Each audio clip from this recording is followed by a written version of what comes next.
गुरुर्ब्रह्मा गुरुर्विष्णु गुरुर्देवो महेश्वरः गुरु साक्षात् परब्रह्म तस्मै श्री गुरुवे नमः। तस्मै श्री गुरुवे नमः। तस्मै श्री गुरुवे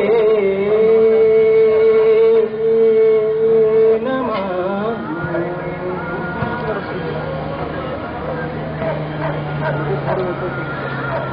सर्वप्रथम परम पावनी गंगा मैया को हम प्रणाम करते हैं। हाँ मैडम, आज हम यहाँ पर आप सबके बीच में आए हैं, ऐसे वसंत व्याख्यानमाला ये मंच,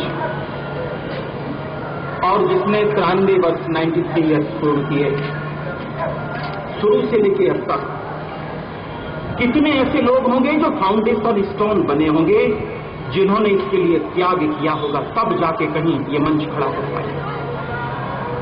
तो उन सबके बलिदान को, उन सबके त्याग को भी हम प्रणाम करते हैं। आज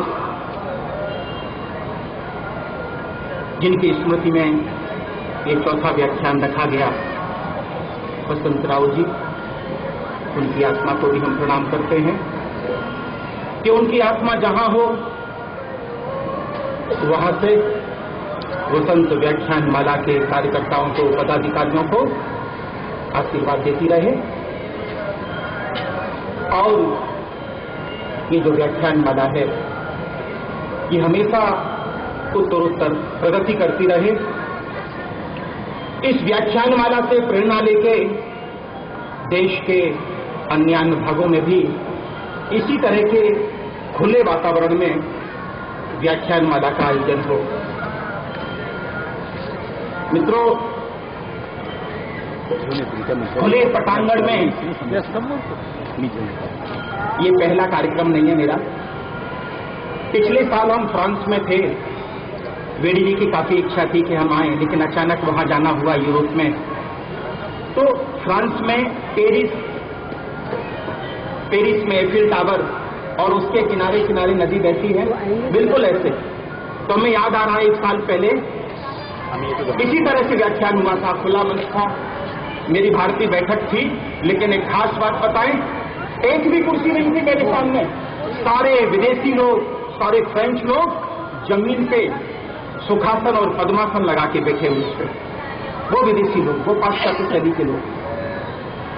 तो ऐसी बात कहीं, काफी लोगों को संस्कृति से प्यार होता है, काफी लोगों को प्रकृति से प्यार होता है, नेचर से प्यार होता है। हम आपको बता दें, शायद पहला, दूसरा और तीसरा जो व्याख्यान रहा होगा यहाँ महाराष्ट्र की मातृभाषा मराठी में रहा होगा, और आगे भी व्याख्यान जो होंगे वो विश्वास रखते हैं कि मराठी में होंगे। लेकिन चूंकि गुजराती मूल से होने की वजह से हम मराठी समझ सकते हैं लेकिन बोल नहीं सकते, तो हम समझते हैं कि आप अपने इस मित्र को, आप अपने इस भाई को, आप अपने इस बेटे को हिंदी के माध्यम से समझने का प्रयास करेंगे। राष्ट्रभाषा है, और हम बाहर भी जाते हैं, विदेशों में मेरे प्रवास होते हैं, विश्व के सैकड़ों देशों में। वहां कई बार ऐसा होता है, इंग्लिश में जब हमारे व्याख्यान होते हैं और वहां की स्थानीय भाषा में ट्रांसलेशन होता है, लेकिन वो लोग कहते हैं, योगीराज जी 10 मिनट के लिए आप हिंदी जरूर बोलना। तो हम उनसे पूछते हैं कि भाई आप लोग मेरी हिंदी नहीं समझते, फिर हिंदी में भाषण देने के लिए आप क्यों कह रहे हैं, क्योंकि एक भी हिंदुस्तानी वहां पे नहीं होता। तो आपको पता है, उन्होंने बड़ी अच्छी बात कही, आप लोग सुनना उस बात को। बोले जब आप हिंदी बोलते हैं और हिंदी में जब आरोह और अवरोह होते हैं, तो ये नहीं लगता कि कोई भाषा बोल रहा हो, ये लगता है कि जैसे कोई संगीत चल रहा हो, हम लोग ध्यानस्थ हो जाते हैं। कोई सामान्य भाषा नहीं है, हिंदी भाषा नहीं है, देवों की वाणी, देववाणी। मित्रों, चूंकि पहली बार इस मंच पे आए हैं और शुरू से हर किसी में हम बन सकते हैं, लेकिन समय से नहीं बन पाते।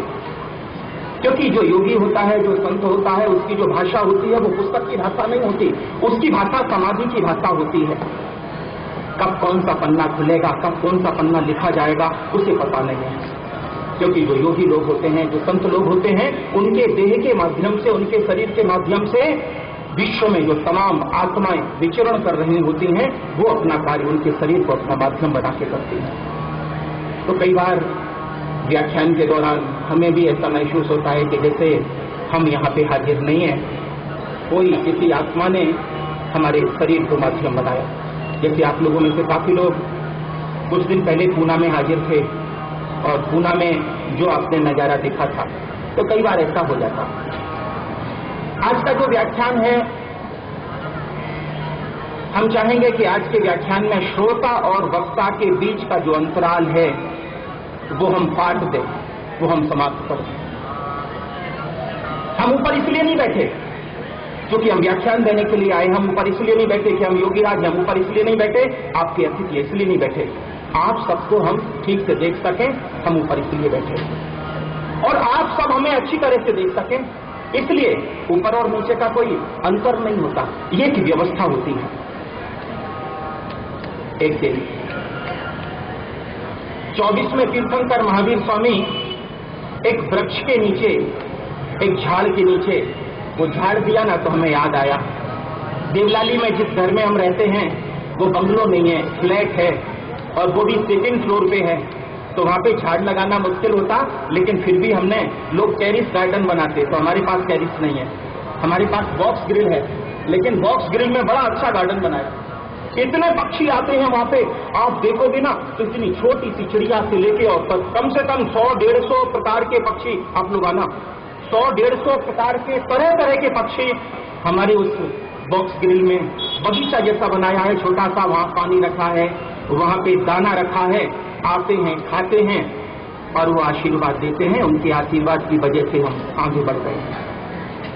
तो इस वृक्ष को देख के, इस झाड़ को देख के हमें याद आया कि एक दिन 24वें तीर्थंकर महावीर स्वामी एक वृक्ष के नीचे बैठे हुए थे, उनकी समाधि लगी हुई थी, ध्यान मग्न थे। इतने में पास के गांव के 10-5 बच्चे आए, उन्होंने देखा कि जो व्यक्ति बैठा हुआ है इसके ठीक ऊपर आम लगे हुए हैं, मैंगो, वो मैंगो ट्री था।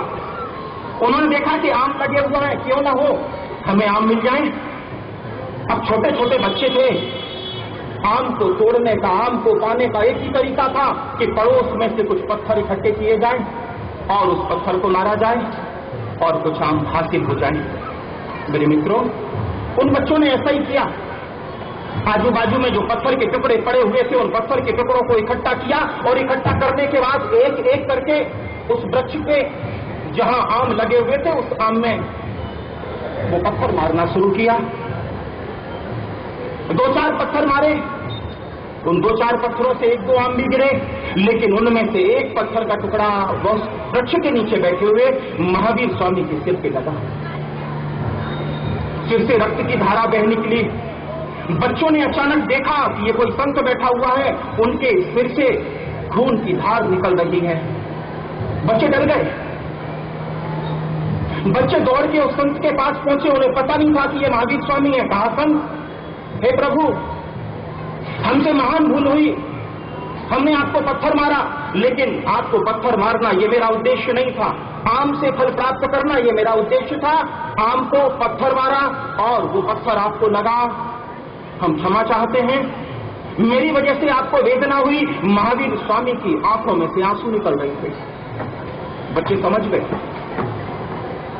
इस पत्थर ने तेज घाव किया है, इस पत्थर ने तेज पीड़ा दी है और उस पीड़ा की वजह से ये संत रो रहा है।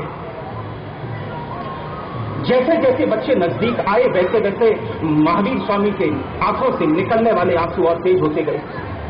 बच्चे डर गए, आके पैर पकड़ लिए कि प्रभु हमें क्षमा करना, संत हमें क्षमा करना, मेरा उद्देश्य नहीं था आपको पत्थर मारना, लेकिन मेरे लालच की वजह से, आम की लालच की वजह से आपको पत्थर लगे, आप क्षमा करना। हमें पता है कि पत्थर की वजह से आपको चोट लगी और उस चोट की वजह से आपकी आंखों में आंसू आ रहे हैं। महावीर स्वामी बोले कि नहीं, हम बिल्कुल भी दुखी नहीं है। बोले आप दुखी नहीं है तो फिर आपकी आंखों में आंसू क्यों? हमने पत्थर मारा और पत्थर की वजह से जो आपको चोट आई, चोट से जो खून निकला, उस खून से आपकी आंखों में आंसू आए, उसी वजह से तो आपकी आंख में आंसू आए ना, दर्द की वजह से। सच कहना, भगवान कहते मेरे बिल्कुल भी दर्द नहीं है, और जो खून निकला है वो भी हमें पता नहीं है, तो फिर आपकी आंखों में आंसू क्यों? बोले बेटा, जब तुमने वृक्ष को पत्थर मारा तो वृक्ष ने तुमने 4 पत्थर मारे, तो उसने 2 आम दिए तुम्हें। तुमने 4 पत्थर मारे तो उसने 2 आम दिए। तुमने 1 पत्थर हमें मारा तो हम तुम्हें 1 आम का टुकड़ा भी नहीं दे पाए, हम तुम्हें कुछ नहीं दे पाए पत्थर के बदले। मेरी आंखों में इसलिए आंसू है। ये केवल मनुष्य एक ऐसा है जो किसी को कुछ दे सकता है, लेकिन आश्चर्य की बात है मनुष्य होने के बाद भी किसी से कुछ लेना चाहते हैं। मनुष्य धर्म आज जो बड़ा है वो देने की वजह से। मेरे मित्रों, बचपन में हमने ये कथा सुनी।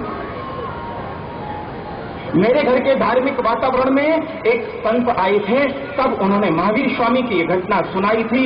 मेरी उम्र उस समय 5 साल की थी, और उस 5 साल की उम्र में हमने ये निश्चित कर लिया था कि हे प्रभु, मेरे घर पे पैसा तो बहुत है, लेकिन अगर तुम कुछ ऐसा दोगे जो हम स्थायी लोगों को दे सकें, प्रभु अगर कुछ ऐसा मिला तो हम लोगों को जरूर बांटेंगे। और भगवान की मर्जी हुई, थोड़े दिन के बाद घर छोड़ा नहीं, अपने आप छूट गया। जिसे छोड़ते हैं जीवन में फिर से पकड़ने की संभावना पैदा हो जाती है, और जो छूट जाता है वो जीवन में कभी दोबारा नहीं आता। आप भी प्रयत्न करना आपके जीवन में से छूटे कुछ, और छूटा तो हमें बहुत कुछ मिला। हमारे 4 भाई 1 बहन, और जब हमारा घर छूटा तो आज मेरे कितने भाई हैं, मेरी कितनी बहनें हैं, हम आपको बता नहीं सकते। करोड़ों की संख्या में पूरे विश्व में हमारे अपने हो गए। पूरा विश्व एक मेरा परिवार हो गया। तो मेरा एक जो भाव रहा कि कुछ हम दें लोगों को। भगवान की कृपा हुई, भगवान ने बहुत कुछ दिया। और एक विशेषता, हम कुछ दे नहीं सकते आपको, हम एक माध्यम बन सकते हैं देने के। देने वाला तो परमात्मा है, लेकिन जब हम माध्यम बनते हैं आपको कुछ देने का, तो हमारे दिए हुए धन में वृद्धि हो जाती है। पैसा देने से शायद पैसा कम हो जाता होगा, होता नहीं है। इसी जगह पे महीने में आप हमें 2 बार देखेंगे, पिछले 10 सालों से आते हैं। 2 बार महीने में आएंगे, सब लोगों को खाना खिलाएंगे और हम चले जाते हैं। देवलाली में जब हम आए थे 10 साल पहले विदेश में अपना अभ्यास पूरा करके, ये सच है कि मेरे पास खाने की भी हालत नहीं थी कि हम सुबह खा लेते थे तो शाम को क्या मिलेगा, ऐसी मेरी परिस्थिति थी। तब देवलाली में आने के बाद हमें ये पता चला था कि ये कुंभ सिटी है। आप लोग कहेंगे ग्रेप सिटी है, लेकिन हम कहेंगे कुंभ सिटी है। और तब हम 10-15 दिन के बाद यहाँ आए थे। मेरे पास कुछ नहीं था, केवल 2 बिस्किट के पैकेट थे, और वो बिस्किट के पैकेट खोल के यहाँ कुछ लोगों को खिलाए थे। और उसके बाद आज महीने में 2 बार, कभी कभी 4 बार भी आते हैं, और भरपेट खाना आराम से सबको मिलता है, हमें भी मिलता है, सबको खिलाते हैं, और इसी पटांगण में हम भी खाते हैं। तो ये तो मेरा घर है। जहाँ हम आज आए हैं वहाँ अतिथि बन के नहीं आए हैं, ये तो मेरा अपना घर है, हम अपने घर में आए। मित्रों, बातें बहुत हैं, क्योंकि बचपन से व्याख्यान देने की आदत हो गई, बचपन से भाषण देने की आदत हुई है, और लोगों के बीच में आना जाना, कार्यक्रम होना। आज हम जिस उद्देश्य को लेके आए हैं वो उद्देश्य हमारा अलग है।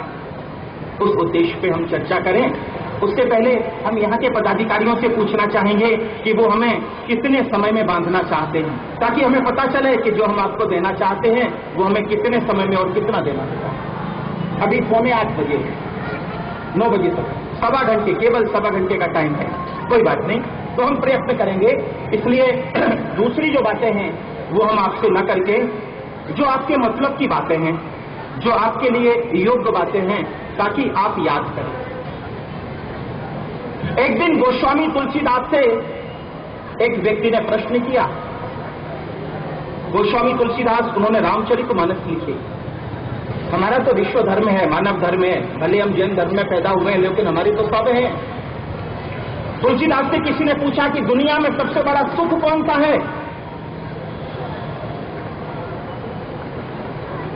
तो गोस्वामी तुलसीदास रामचरितमानस में लिखते हैं, पहला सुख निरोगी काया।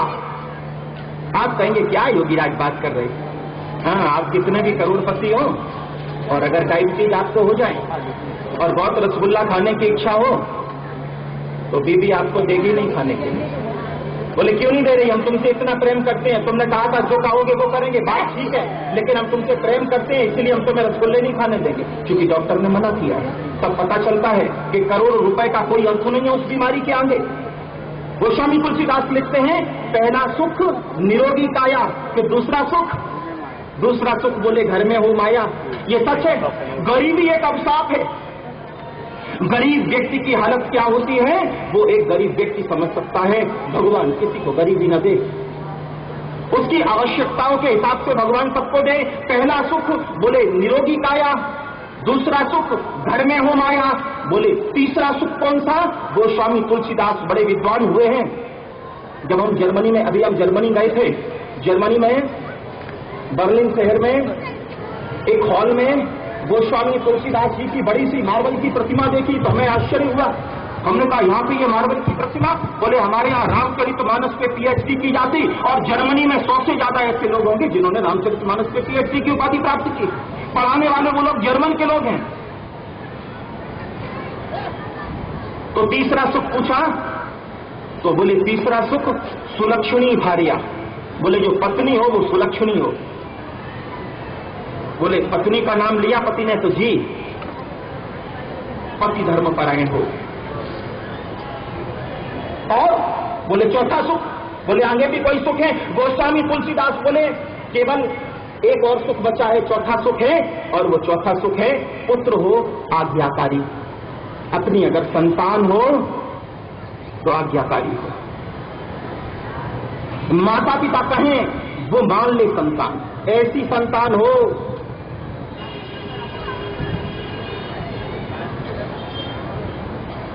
एक हमारे यहाँ काफी लोग आते हैं देश प्रदेश से। एक 25 साल का बेटा मेरे पास आया, 25-30 साल की उसकी उम्र थी। घर में मम्मी पापा से बहुत झगड़ा करता था। वो MBA किया हुआ था। उसके मम्मी पापा ने कहा कि योगीराज जी घर पे सुबह से शाम तक झगड़े करता है। हम कुछ भी कहते हैं तो कहते हो कि तुम लोग तो अभड़ हो, तुम लोग पढ़े लिखे नहीं हो, तुम लोग तो अभड़ हो, अज्ञानी हो, अज्ञानी। ऐसे दमपूर्वक कहता है अज्ञानी हो, हमें बोलने नहीं देता। हमने बेटे को बिठाया और कहा बेटा तुम्हें क्या प्रॉब्लम है तुम्हारे मम्मी पापा के साथ? तुम्हें पत्नी के साथ प्रॉब्लम होती तो हम समझ सकते हैं, तुम्हें भाई के साथ प्रॉब्लम होती तो हम समझ सकते हैं, तुम्हें बहन के साथ प्रॉब्लम होती, लेकिन तुम्हें तुम्हारे माता पिता के साथ क्या प्रॉब्लम है? बोले गुरुजी हमारे दोस्त आते हैं ना तो ये ढंग से बातें करती है मेरी मम्मी की, बिल्कुल पागलों की तरह से बातें करती। ये पापा है, इसे बिल्कुल भी अलग अकल नहीं है, इसलिए हमारे दोस्त आते ना तो इसे तो हम रूम से बाहर निकाल देते। हमने कहा सुनो, ये तुम्हारी मम्मी अज्ञानी है, तुम्हारी मम्मी पागल है, इसीलिए तुम हो। अगर आज के युग में एजुकेटेड कोई तुम्हारी मॉम होती ना तो तुम्हारा एबॉर्शन करा देती, तुम इस दुनिया में आके MBA न कर पाते।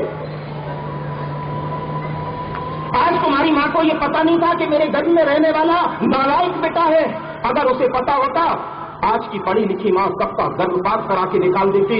तुम्हारी मां को केवल इतना पता था कि मेरे गर्भ में जो आया है वो भगवान की देन है और इसलिए तुम्हें हौस हौस से उसे पाला है। मेरे मित्रों, हमें खुशी इस बात की उस बेटे ने मेरी बात स्वीकारी और बहुत बार हमारे यहाँ सत्संग में आता है। अब वो अपने मम्मी पापा से कभी झगड़ा नहीं करता और बड़ी सरलता के साथ हम एक बात कहते हैं कि जो तुम करोगे वही संतान तुम्हारे सामने करेगी। तुम अगर अपने माता पिता को सुख नहीं दे सकते, एक छोटी सी घटना हमें याद आती है। मेरी देवलाली में जब आप जाएंगे तो 6 नंबर नाका आएगा। 6 नंबर नाका के बाजू में एक वृद्धाश्रम है। बहुत तरह के आश्रम होते हैं, लेकिन वृद्धों के भी आश्रम होते हैं, माने मनुष्यों के भी आश्रम होते हैं। विदेशों में नहीं होते, विदेशों में नहीं होते। ये जो वृद्धाश्रम की परंपरा है वो विदेशों में नहीं होती। विदेश से मेरा अभिप्राय एशियन देशों में होती है, लेकिन यूरोपियन और अमेरिकन वहां के कल्चर में इस तरह की परंपरा नहीं होती। हाँ, बच्चे की शादी की, उसके बाद फिर वो अपना घर बना के अपनी तरह से जीते हैं, लेकिन वृद्धाश्रम में जाके रहने की परंपरा वहां नहीं होती। आंखों देखी घटना बताते, हमारे घर से थोड़ी दूर वो वृद्धाश्रम है, लगभग 80-85 साल की, ये घटना को 7-8 साल हुए तब की हम बात बता रहे, 80-85 साल की एक वृद्ध महिला एक रूम में रहती थी। कभी कभी हम जाया करते थे, कुछ घर पे अच्छा सा बनाया तो उनको खिलाने के लिए, क्योंकि हम अपने माता पिता से 35 साल से दूर रह रहे हैं। 7 साल की उम्र में हम घर से निकल गए थे, तब से हम अपने घर पे नहीं गए। तो हमें यह लगता है कि तुम सब मेरे माता पिता हो, जो हमें मिलता है वो हमारा भाई बहन नजर आता है। घर पे हमने हलवा बनाया, हलवा देने के लिए उस वृद्ध माता को गए, हमने कहा माँ दरवाजा खोलना, उसने अपना दरवाजा खोला, हमने उसे हलवा खिलाया। इतनी देर में एक बहुत ही एक सुशिक्षित लगने वाली एक स्त्री आई, उसके साथ एक पुरुष था, उन्होंने पैर छुए, तो हमें पता चल गया कि ये इसका बेटा है और ये इसकी बहू है। हम वहीं बैठे थे। थोड़ी देर के बाद मेरी बात को ध्यान से सुनना, ये बात हम उसकी नहीं बता रहे, तुम सबकी बता रहे, तुम्हारे जीवन में होने वाली घटना बता रहे हैं। भविष्य में अगर मेरी बात को सुन लोगे तो ये घटना दोहराई नहीं जाएगी तुम्हारे जीवन में, नहीं तो तुम भी उसी कक्षा के व्यक्ति हो, तुम्हारे साथ वो घटना होने वाली है। वो मां बोली बेटे से, बेटा 5 साल से हम तुम्हें कह रहे हैं एक पंखा लगा दो, गर्मी बहुत लगती है। बेटा तुम हर बार मेरी बात को टाल देते हो, कहते हो अगली साल आएंगे, और उस दिन उस बुढ़िया माँ का जन्मदिन था। साल में एक ही बार बच्चे आते थे जन्मदिन के दिन उससे मिलने के लिए। तो वो बोली कि तुम 4 साल से मेरी बात को टालते हो, 4 साल से तुम ये कहते हो कि हम पंखा लगा देंगे, अगली साल लाएंगे। माँ पंखा नहीं, तुम्हारे लिए कूलर लाएंगे, और पिछली साल तो तुम बोले थे कि हम यहाँ पे एसी लगा देंगे। बेटा हमें एसी नहीं चाहिए, छोटा सा पंखा चाहिए। एक छोटे से पंखे के लिए तुम 4 साल से टाल रही हो, क्यों? और वो बेटा मर्सिडीज गाड़ी से आया था। जो वो बेटा और बहू आए थे वो मर्सिडीज गाड़ी लेके आए थे, बाहर खड़ी हुई थी सामने, कमरे के उनके सामने। मां कह रही थी कि बेटा थोड़ी तो मेरी जिंदगी रही है, कब लगाओगे तुम पंखा? बेटा एक काम करो ना, देखो हमें कोई आदमी पैसा दे जाते हैं ना, तो ये 200 रुपए हमने इकट्ठे किए हैं, थोड़े से पैसे डाल के एक पंखा लगा देना। वो बेटा उनका बोलता है मां 95 साल की तो तुम हो गई होगी, कि जितनी भी उनकी उम्र होगी, अभी 2-3 साल चलोगी, 2-3 साल के लिए क्या पंखा लगाना? 4-5 साल तो तुमने निकाल लिए, अभी 2-3 साल और निकाल ले हो। माँ की आंखों में आंसू आ गए। माँ ये बोली बेटा हमें अपनी चिंता नहीं है, हमें अपनी चिंता नहीं है, हमें चिंता तुम्हारी है। मेरे जाने के बाद कहीं इसी कमरे में तुम्हारे बेटे अगर तुम्हें यहाँ कर गए, बेटा तुम तो एयर कंडीशन में रहने वाले हो, इस कमरे में रह नहीं पाओगे, इसलिए हम कहते बेटा 200 रुपए हमने इकट्ठे किए, थोड़े से पैसे डाल के इसमें पंखा लगा जाओ, क्योंकि हमें पता है तुम्हारे भी बेटे मेरी बेटे के जैसे हैं। करुणा भरी हुई है इस संसार में। महावीर को तो वैराग्य हुआ होगा कि महाराष्ट्र के दूसरे संतों को वैराग्य हुआ होगा किसी एक घटना को देख के, लेकिन यहाँ तो ऐसी घटनाएं हमारे घरों में रोज देखने को मिलती, लेकिन हम लोगों को वैराग्य नहीं होता, पता नहीं क्यों। समय आएगा तब होगा। तो आज का हमारा जो विषय है, क्योंकि 9 बजे की समय सीमा में बंधे हुए हैं, हमारा जो विषय है वो विषय है आरोग्य और अध्यात्म। कई बार कोई व्यक्ति बहुत बीमार होता है और बीमारी की हालत में वो व्यक्ति मर जाता है। जैसे किसी को कैंसर हुआ और कैंसर की हालत में वो मर गया, किसी को बड़ी बीमारी हुई और बीमारी की हालत में वो मर गया। अब लोग पूछते हैं कि योगीराज जी अब ये कहां गया होगा? जाहिर है कि उसका कोई मोक्ष नहीं हुआ होगा, जाहिर है उसकी कोई सदगति नहीं हुई होगी। बोले क्यों? तो हम एक ही बात कहते हैं कि बीमार आदमी को यहां भी जरूरत नहीं है, तो बीमार आदमी को वहां भी जरूरत नहीं है, कोई ऐसी दुर्गति नहीं चला जाता। और आप अगर बीमार होंगे तो कभी साधना नहीं कर सकते। आप थोड़ी देर भी ध्यान में बैठने की कोशिश करेंगे, जैसे ही आप ध्यान में बैठेंगे वैसे ही शरीर की पीड़ा, जैसे हम इतनी देर से इस आसन में बैठे हुए हैं, हम लगातार 10 घंटे 12 घंटे एक आसन में बैठ सकते हैं, पद्मासन में बैठ सकते हैं, और आपको आश्चर्य होगा सूर्य के सामने, दोपहर के सूर्य के सामने अगर आप देखोगे तो हम समझते हैं 2 सेकंड में आपकी आंख बंद हो जाएगी, कभी आप आना, दोपहर के सूर्य के सामने हम देखेंगे और वो दोपहर का सूर्य जब तक ढल नहीं जाएगा हमारी आंख बंद नहीं होगी, ऐसे खोल के देखते रहेंगे, कुछ नहीं होता। अभ्यास किया, अभ्यास योगेनोच्यते, practice makes a man perfect. और आज हम ये कह सकते हैं कि दुनिया को मेरी जरूरत है। जरूरत इसलिए है क्योंकि वो कुछ ऐसा काम किया है, लोगों को हम कुछ राहत पहुंचा पाते हैं। हमने शायद किसी की एक की कोख से जन्म लिया, हमारी मां श्यामा देवी उनकी कोख से जन्म लिया, लेकिन हजारों स्त्रियां ऐसी हैं जिन्हें मेरे लिए मातृत्व जागृत होता है, उन्हें ये लगता है कि जैसे ये मेरा बेटा हो। क्यों? क्योंकि हम उन्हें प्रेम दे पाते हैं, उतना रिस्पेक्ट दे पाते हैं, उतना हम आदर दे पाते हैं।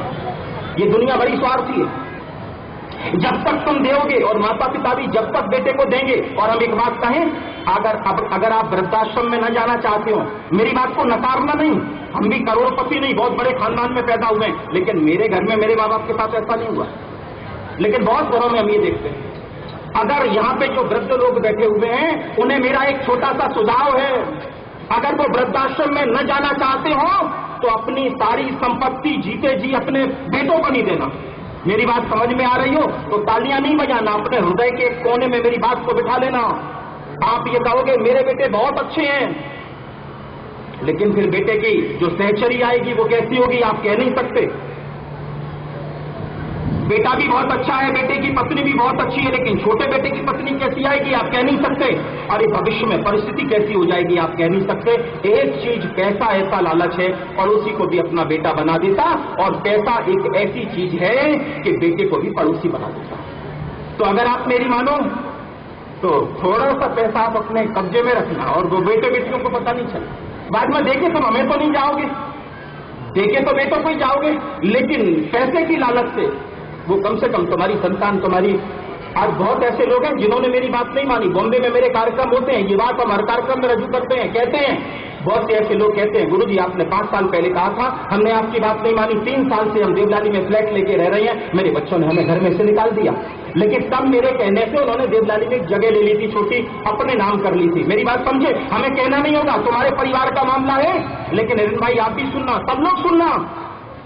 अगर आप चाहते हैं कि आपका वृद्धत्व सुधरे तो हाथ में थोड़ा पैसा रखना, सब कुछ अपने संतान को नहीं देना, और उसके बाद एक बिल लिख के जाना आपके तकिए के नीचे कि मेरे बाद जो कुछ है वो तुम्हारे बेटे का ही हो, हमें नहीं चाहिए। अब मेरी बात सुनना, हमने एमडी किया और अपने जीवन में सफल ऑपरेशन बड़े बड़े हमने किए हैं। दुनिया के कोने कोने में राष्ट्रपतियों से लेके किसान की झोपड़ी तक हमने योग सिखाए। और आपको आश्चर्य की बात बताते हैं, आज की तारीख में भी देवलाली में मेरे घर पे ऐसे लोग आते हैं जो 2 सीढ़ियां चढ़ नहीं सकते।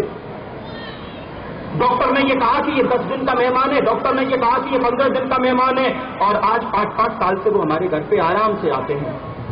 पहली चीज, हम किसी के विरोधी नहीं है, हम किसी के समर्थक भी नहीं है, लेकिन जो सत्य है उसके आग्रही हैं हम। हमने ये महसूस किया कि जो एलोपैथी दवा होती है वो न जीने देती है न मरने देती है।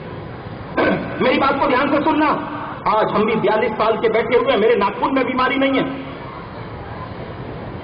आज के 5 साल पहले हम देवलाली में थे, अचानक बैठे हुए थे, एक नासिक के एक बहुत बड़े डॉक्टर है, डॉक्टर सावद्रा, होम्योपैथी के, आप लोग जानते होंगे, वो भी हमारे सत्संग में बैठे हुए थे।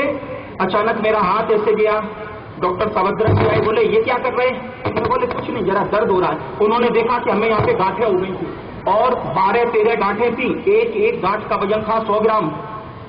मेरे अमेरिकन मित्रों ने जब मेरा टेस्ट किया तो हमें कैंसर निकला था। सारे लोग चिंतित हो गए, बोले योगीराज जी कीमो, उनका कीमो किस बात का? बीमारी आई है, जिस रास्ते से उसी रास्ते से जाएगी। परिस्थिति ऐसी हो गई थी कि हम बोल नहीं पाते थे, परिस्थिति ऐसी हो गई थी कि हम फूंक नहीं निकल पाते थे, लेकिन ये गंगा मैया सामने बैठी हुई है। कैंसर बुरी हालत में था, आज हम दहाड़ के बोलते हैं, यू कांट बिलीव, आप विश्वास नहीं कर सकते कि 5 साल पहले इस व्यक्ति को ऐसी हालत में कैंसर था, हम बोल नहीं पाते थे, फूंक नहीं निकल पाते थे। हमारे काफी मित्र बैठे हुए हैं, और जब हमें पता चला कि हमें ये बीमारी है तो हमने क्या किया, रोज पास में गाय मां, उस मां का गोमूत्र लाते थे, ऐसा रुमाल, 8 फोल्ड 8 बार उसके पड़ बनाते थे, उससे छानते थे, घर पे तुलसी लगाई, 20-25 तुलसी के पत्ते का रस उसमें डालते थे और हम पी जाते थे। आपको ये बताना चाहते विदिन 1 मंथ, 1 महीने के अंदर अंदर वो मेरा असाध्य कैंसर ठीक हुआ। हमें विश्वास है दुनिया की कोई ऐसी बीमारी नहीं, HIV एड्स एक ऐसी बीमारी है, आदमी कहता नहीं है किसी से और मर जाता है, क्योंकि आज तक दुनिया में उसकी दवा नहीं शोधी गई। लोग कहते हैं कि ये बीमारी नई है, नई नहीं है। देवराज इंद्र को ये बीमारी हुई थी, शास्त्रों में लिखा है कि देवराज इंद्र को HIV की बीमारी हुई थी और तब उसे कामकृमि कहते थे। नाम बदल गया, बीमारियां थोड़ी बदली, और जब कामकृमि कहते थे देवराज इंद्र को, फिर किसी वैद्य ने, किसी राज्य वैद्य ने, किसी देव वैद्य ने, जिन्हें अश्विनी कुमार कहते हैं, उन्होंने एक दवा बताई थी। अब वो दवा हमने ढूंढनी शुरू की, अफ्रीका में जाके एक हमें ग्रंथ मिला, उस ग्रंथ में HIV की दवा मिली। मेरे पास बहुत लोग आते हैं, 20 से 25 दिन में बिल्कुल ठीक हो जाते, एक पैसा अफ्रीका नहीं लेते। बोलो मेरा काम अच्छा है कि नहीं? विश्व की सारी बीमारियों का कोई ऐसी बीमारी नहीं जिसका समाधान न हो, भगवान की कृपा है, इसमें मेरा अहंकार नहीं है। हम ये चाहते हैं, कुछ बीमारियां ऐसी होती हैं जो आमतौर पे होती हैं। 2 तरीके हैं, या तो प्रश्न मेरा हो, उत्तर भी मेरा हो, या श्रीकांत जी जैसा अच्छा लगे, प्रश्न आपकी तरफ से आए किसी बीमारी के संदर्भ में और उत्तर हमारा हो। एक छोटा सा आपको नमूना देते, आज के 7-8 साल पहले, 10 साल हुए होंगे, मुंबई में हमारा भाईदास हॉल में कार्यक्रम था। एक मेरे मित्र आए, वो बोले कच्छ में, गुजरात में एक साध्वी जी हैं, एक दिन उन्हें उवासी ली। उवासी कहते क्या? ऐसे करते ना, जाम्बई। उन्होंने ऐसी ली कि उनका मुंह खुला था, खुला रह गया, जबड़ा जकड़ गया, पिछले कई सालों से उनका मुंह बंद नहीं हुआ। मेरे मित्रों ने हमें बताया, बोले योगीराज जी डॉक्टर ने ये कहा है कि ऑपरेशन करना पड़ेगा बिकॉज ऑफ जो उनका जो जबड़ा है वो लॉक हो गया। योगीराज जी आप कुछ कर सकते हैं? हमने कहा बिल्कुल कर सकते। हम ये मानते हैं इम्पॉसिबल आई एम पॉसिबल, और दुनिया का कोई इम्पॉसिबल जैसा शब्द मेरे सामने नहीं आया। मेरे मित्रों, पूरे विश्व की परिक्रमा ये आदमी बैठा हुआ है, हमने साइकिल से की। मेरे घर पे जब हमने घर छोड़ा था तो हमें पता है, हम कभी जमीन पे हमने पैर नहीं रखा, उस घर में पैदा हुए, और जिस दिन घर छोड़ा था पहने हुए कपड़े पहन के निकल गए थे, और पूरे विश्व की परिक्रमा हम साइकिल पे करके आए, क्योंकि हम ये मानते हैं कि इम्पॉसिबल जैसा कुछ भी नहीं होता। हम नहीं मानते आप कभी भी किसी परेशानी को, किसी समस्या को श्रद्धा के पास लेके आएंगे, हम आपसे ये नहीं कहेंगे कि इसका इलाज मेरे पास नहीं है, कभी नहीं कह सकते। अब परेशानी उनके ये थी कि काफी दिनों से उनका मुंह वो बंद नहीं होता था। वो दूसरे साध्वी जी उनके मुंह में आहार डालते थे, खाती थी, लेकिन मुंह खुला का खुला रहता था। सारे डॉक्टरों ने कहा एक ही समाधान है, आपको जबड़ा ऑपरेशन करना पड़ेगा। देखा, अब हमें पता था कि केवल 30 सेकंड में, विदिन 30 सेकंड उनकी बीमारी ठीक हो जाएगी, ये हमें पता था। पिछले कई महीने से जिनका मुंह खुला हुआ था, 30 सेकंड के अंदर अंदर, आधा मिनट के अंदर अंदर, और हम उनका स्पर्श भी नहीं करेंगे, ठीक हो जाएगी। हमने उनसे कहा, और भाई देखो उस भाई का नाम भी बसंत था जो हमें लेके गया था। उस बसंत ने हमें गोधरा में ले गए, साध्वी जी से मिले। अब साध्वी जी का तो मुंह खुला हुआ और वो खुले मुंह से बात कर रही थी। योगीराज जी कैसे ठीक करेंगे? डॉक्टर कहते हैं ऑपरेशन करना पड़ेगा। ऐसे करके उन्होंने हमसे बात की।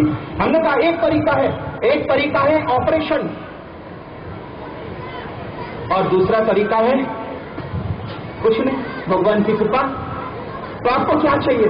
बोले हम ऑपरेशन नहीं कराएंगे, हम किसी डॉक्टर का स्पर्श नहीं करना चाहते, आप हमें अच्छा कर देंगे, करने वाला तो भगवान। हमने उन्हें सामने बिठाया। अब आप सुनेंगे, उनका जबड़ा जकड़ गया था, 30 सेकंड भी नहीं लगे। यहाँ एक कस्तूर बहन करके आगे बैठी हुई है, वो हमारे फ्लैट के सामने रहती हैं, ये उस समय वहीं पे बैठी थी। साध्वी जी को हमने सामने बिठाया, कई महीने से जिनका मुंह खुला हुआ था, और क्या कहा हमने? सुन रहे हो मेरी बात? सुनना, ये चुटकी होती ना चुटकी, हमने केवल उनसे कहा आप चुटकी बजाओ।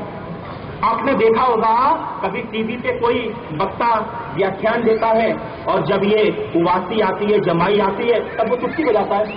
आपके चुटकी बजाएंगे, आपका लॉक किया हुआ जबड़ा उसी सेकंड में आपका खुल जाएगा। उन्होंने चुटकी बजाई, वो अभी उन्हें ये लगा ये चुटकी बजाने का तो कुछ दूसरा होगा, दवा तो बाद में बताएंगे। चुटकी बजाई 2 या 3 बार, मुंह उनका बंद। बोलो, एक नहीं हजारों इस प्रकार के मेरे पास उपचार है, एक नहीं हजारों। और वो जो उपचार हैं, आप कहेंगे योगीराज ये तो बड़ी आसान चीज है, लेकिन इस चुटकी तो आप भी जानते हैं, लेकिन लॉक हुआ जबड़ा खुल जाता है, इसके लिए हमें हिमालय में योगियों के पैर दबाने पड़े बहुत महीने। मेरे एक एक नुस्खे के पीछे त्याग है। अफ्रीका में कबीलाई लोग होते जो कबीला में रहते हैं, उन लोगों के पास जाके हमने बहुत ज्ञान सीखा और वहां कई महीने रहे। वो लोग नॉन वेज खाते, तब हमने महीने महीने पत्ते खाए, पत्ते, क्योंकि हम लोग न तो कंदमूल खाते हैं न रात को खाते हैं। एक एक महीने अफ्रीका के जंगलों में कबीलाई लोगों से उनकी विद्या सीखने के लिए पत्ते खाए, पानी पिया, केवल पत्ते खाते थे पेड़ के, और हम पानी पीते थे, दूसरा कुछ नहीं खाया। किसके लिए? हमारे लिए नहीं, तुम सबके लिए। तो आज वो हम देना चाहते हैं कि कुछ ऐसी बीमारियां जिनका समाधान हम आपको बता सकें। समय आपके हाथ में है, आप घड़ियों को पीछे करेंगे तो आपको पता है 10-10, 12-12 घंटे भी बोलना एक आसन में मेरे लिए कोई बड़ी बात नहीं है। किसी पुस्तक का सहारा हम कभी नहीं लेते, सब बाई हार्ट है। तो अभी हम कोशिश करेंगे कुछ जो बीमारियां होती हैं या जो आप चाहें, हमें लोग मंच पे खड़ा कर देते हैं, केवल सब्जेक्ट देते हैं और उस सब्जेक्ट पे धारा प्रवाह बोलना, ये परमात्मा की कृपा है। आप जो चाहें, हम आपके बीच में आए हैं, जैसे आप मेरा सदुपयोग करना चाहें आप कर सकते हैं, ठीक है।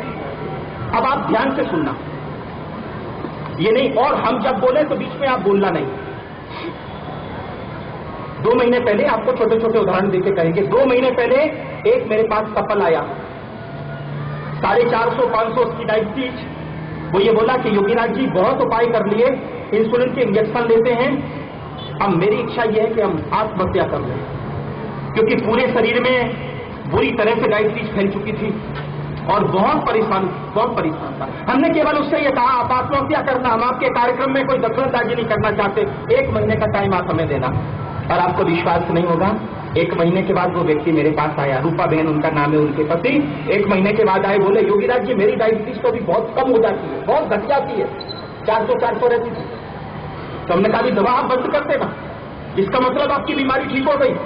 और आप यकीन मानेंगे, गए उन्होंने दवा बंद कर दी, फिर उनका डायबिटीज भी नहीं घटा और बढ़ा भी नहीं, उन्हें डायबिटीज की कोई शिकायत नहीं है। तो डायबिटीज के लिए आपके पास कागज कलम हो तो आप लिख लीजिए, क्योंकि लिखा वो पक्का, नहीं तो आप सर्दी जुकाम की दवा डायबिटीज में लगाओगे और डायबिटीज की दवा सर्दी जुकाम में लगाओगे। आप लिख लेना, और दवा नहीं, ये दुआ समझना भगवान की।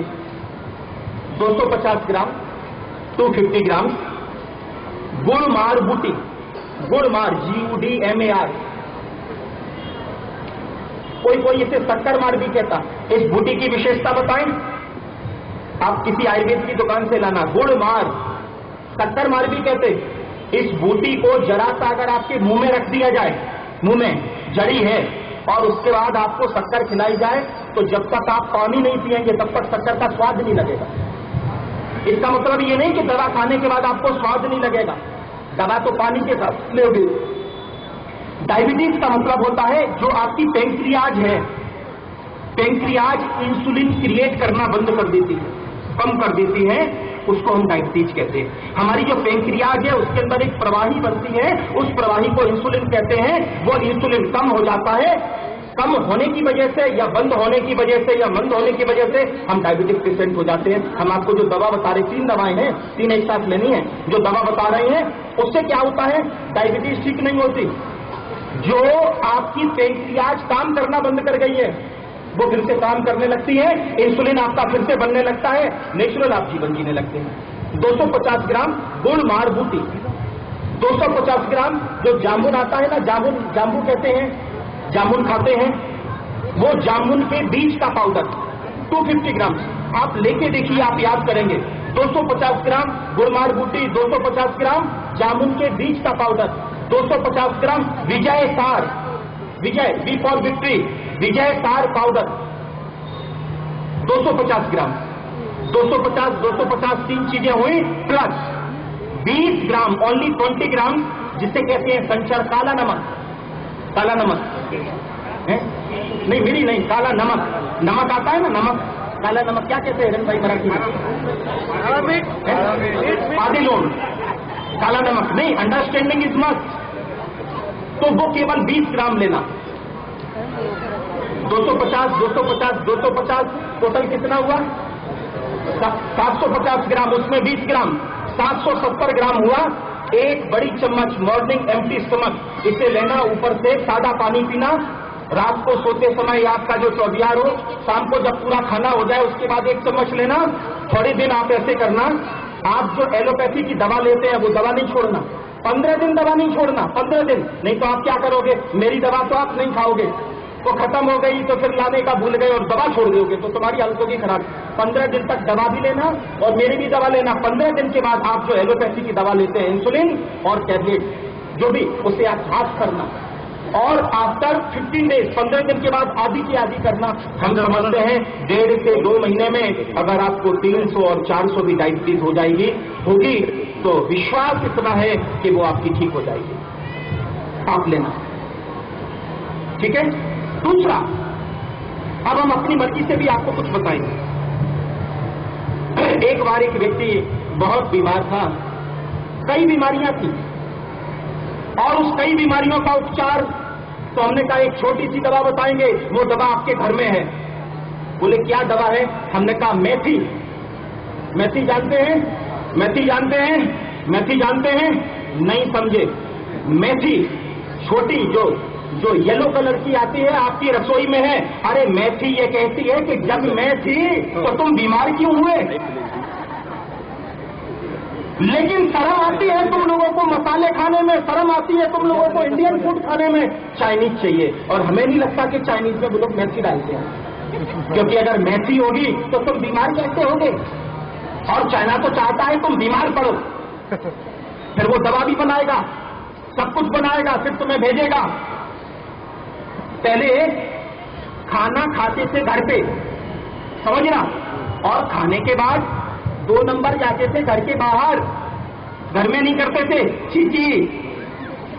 आज हम लोग क्या करते हैं, खाना खाते हैं बाहर और 2 नंबर का प्रेशर आता है तो घर पे आते हैं, 2 नंबर करके फिर बाहर जाते हैं, फिर पेट करते हैं। उल्टा हो गया पूरा। रात को सोते समय 1 गिलास पानी में, गिलास कांच का लेना या चांदी का, भूल के भी स्टील का या तांबे का नहीं लेना, क्योंकि अगर तांबे का गिलास लोगे उसमें मेथी भिगोगे, तांबा बहुत अच्छा है लेकिन मेथी नहीं भिगोना तो उसके अंदर केमिकल रिएक्शन होगा, जहर जैसा बन जाएगा। कांच के गिलास में 1 गिलास पानी में क्या करना, 1 चम्मच मेथी डाल देना। मेथी, मेरे मित्रों, आप कहते हो बीपी, मेरी बात शायद आपको जचेगी नहीं, लेकिन एमडी डॉक्टर कह रहा है, मेरी बात को स्वीकार कर लेना। 1 मेथी आपकी सैकड़ों बीमारियों को ठीक करेगी, लेकिन मेथी, उसकी हाजिरी, उसकी उपस्थिति, उसकी अटेंडेंस रोज आपके पेट में होनी चाहिए। रात को 1 गिलास पानी में 1 बड़ी चम्मच मेथी डाल दें और रात को भिगो दें और सुबह मॉर्निंग एम्प्टी स्टमक उस पानी को पी जाइए। और जो मेथी है वो ऐसी हो जाएगी मुलायम, उसको चबा चबा के खा लीजिए। ये गुड़मार को मारो गोली, कुछ लेने की जरूरत नहीं है, 1 मेथी से आप अच्छे हो जाएंगे।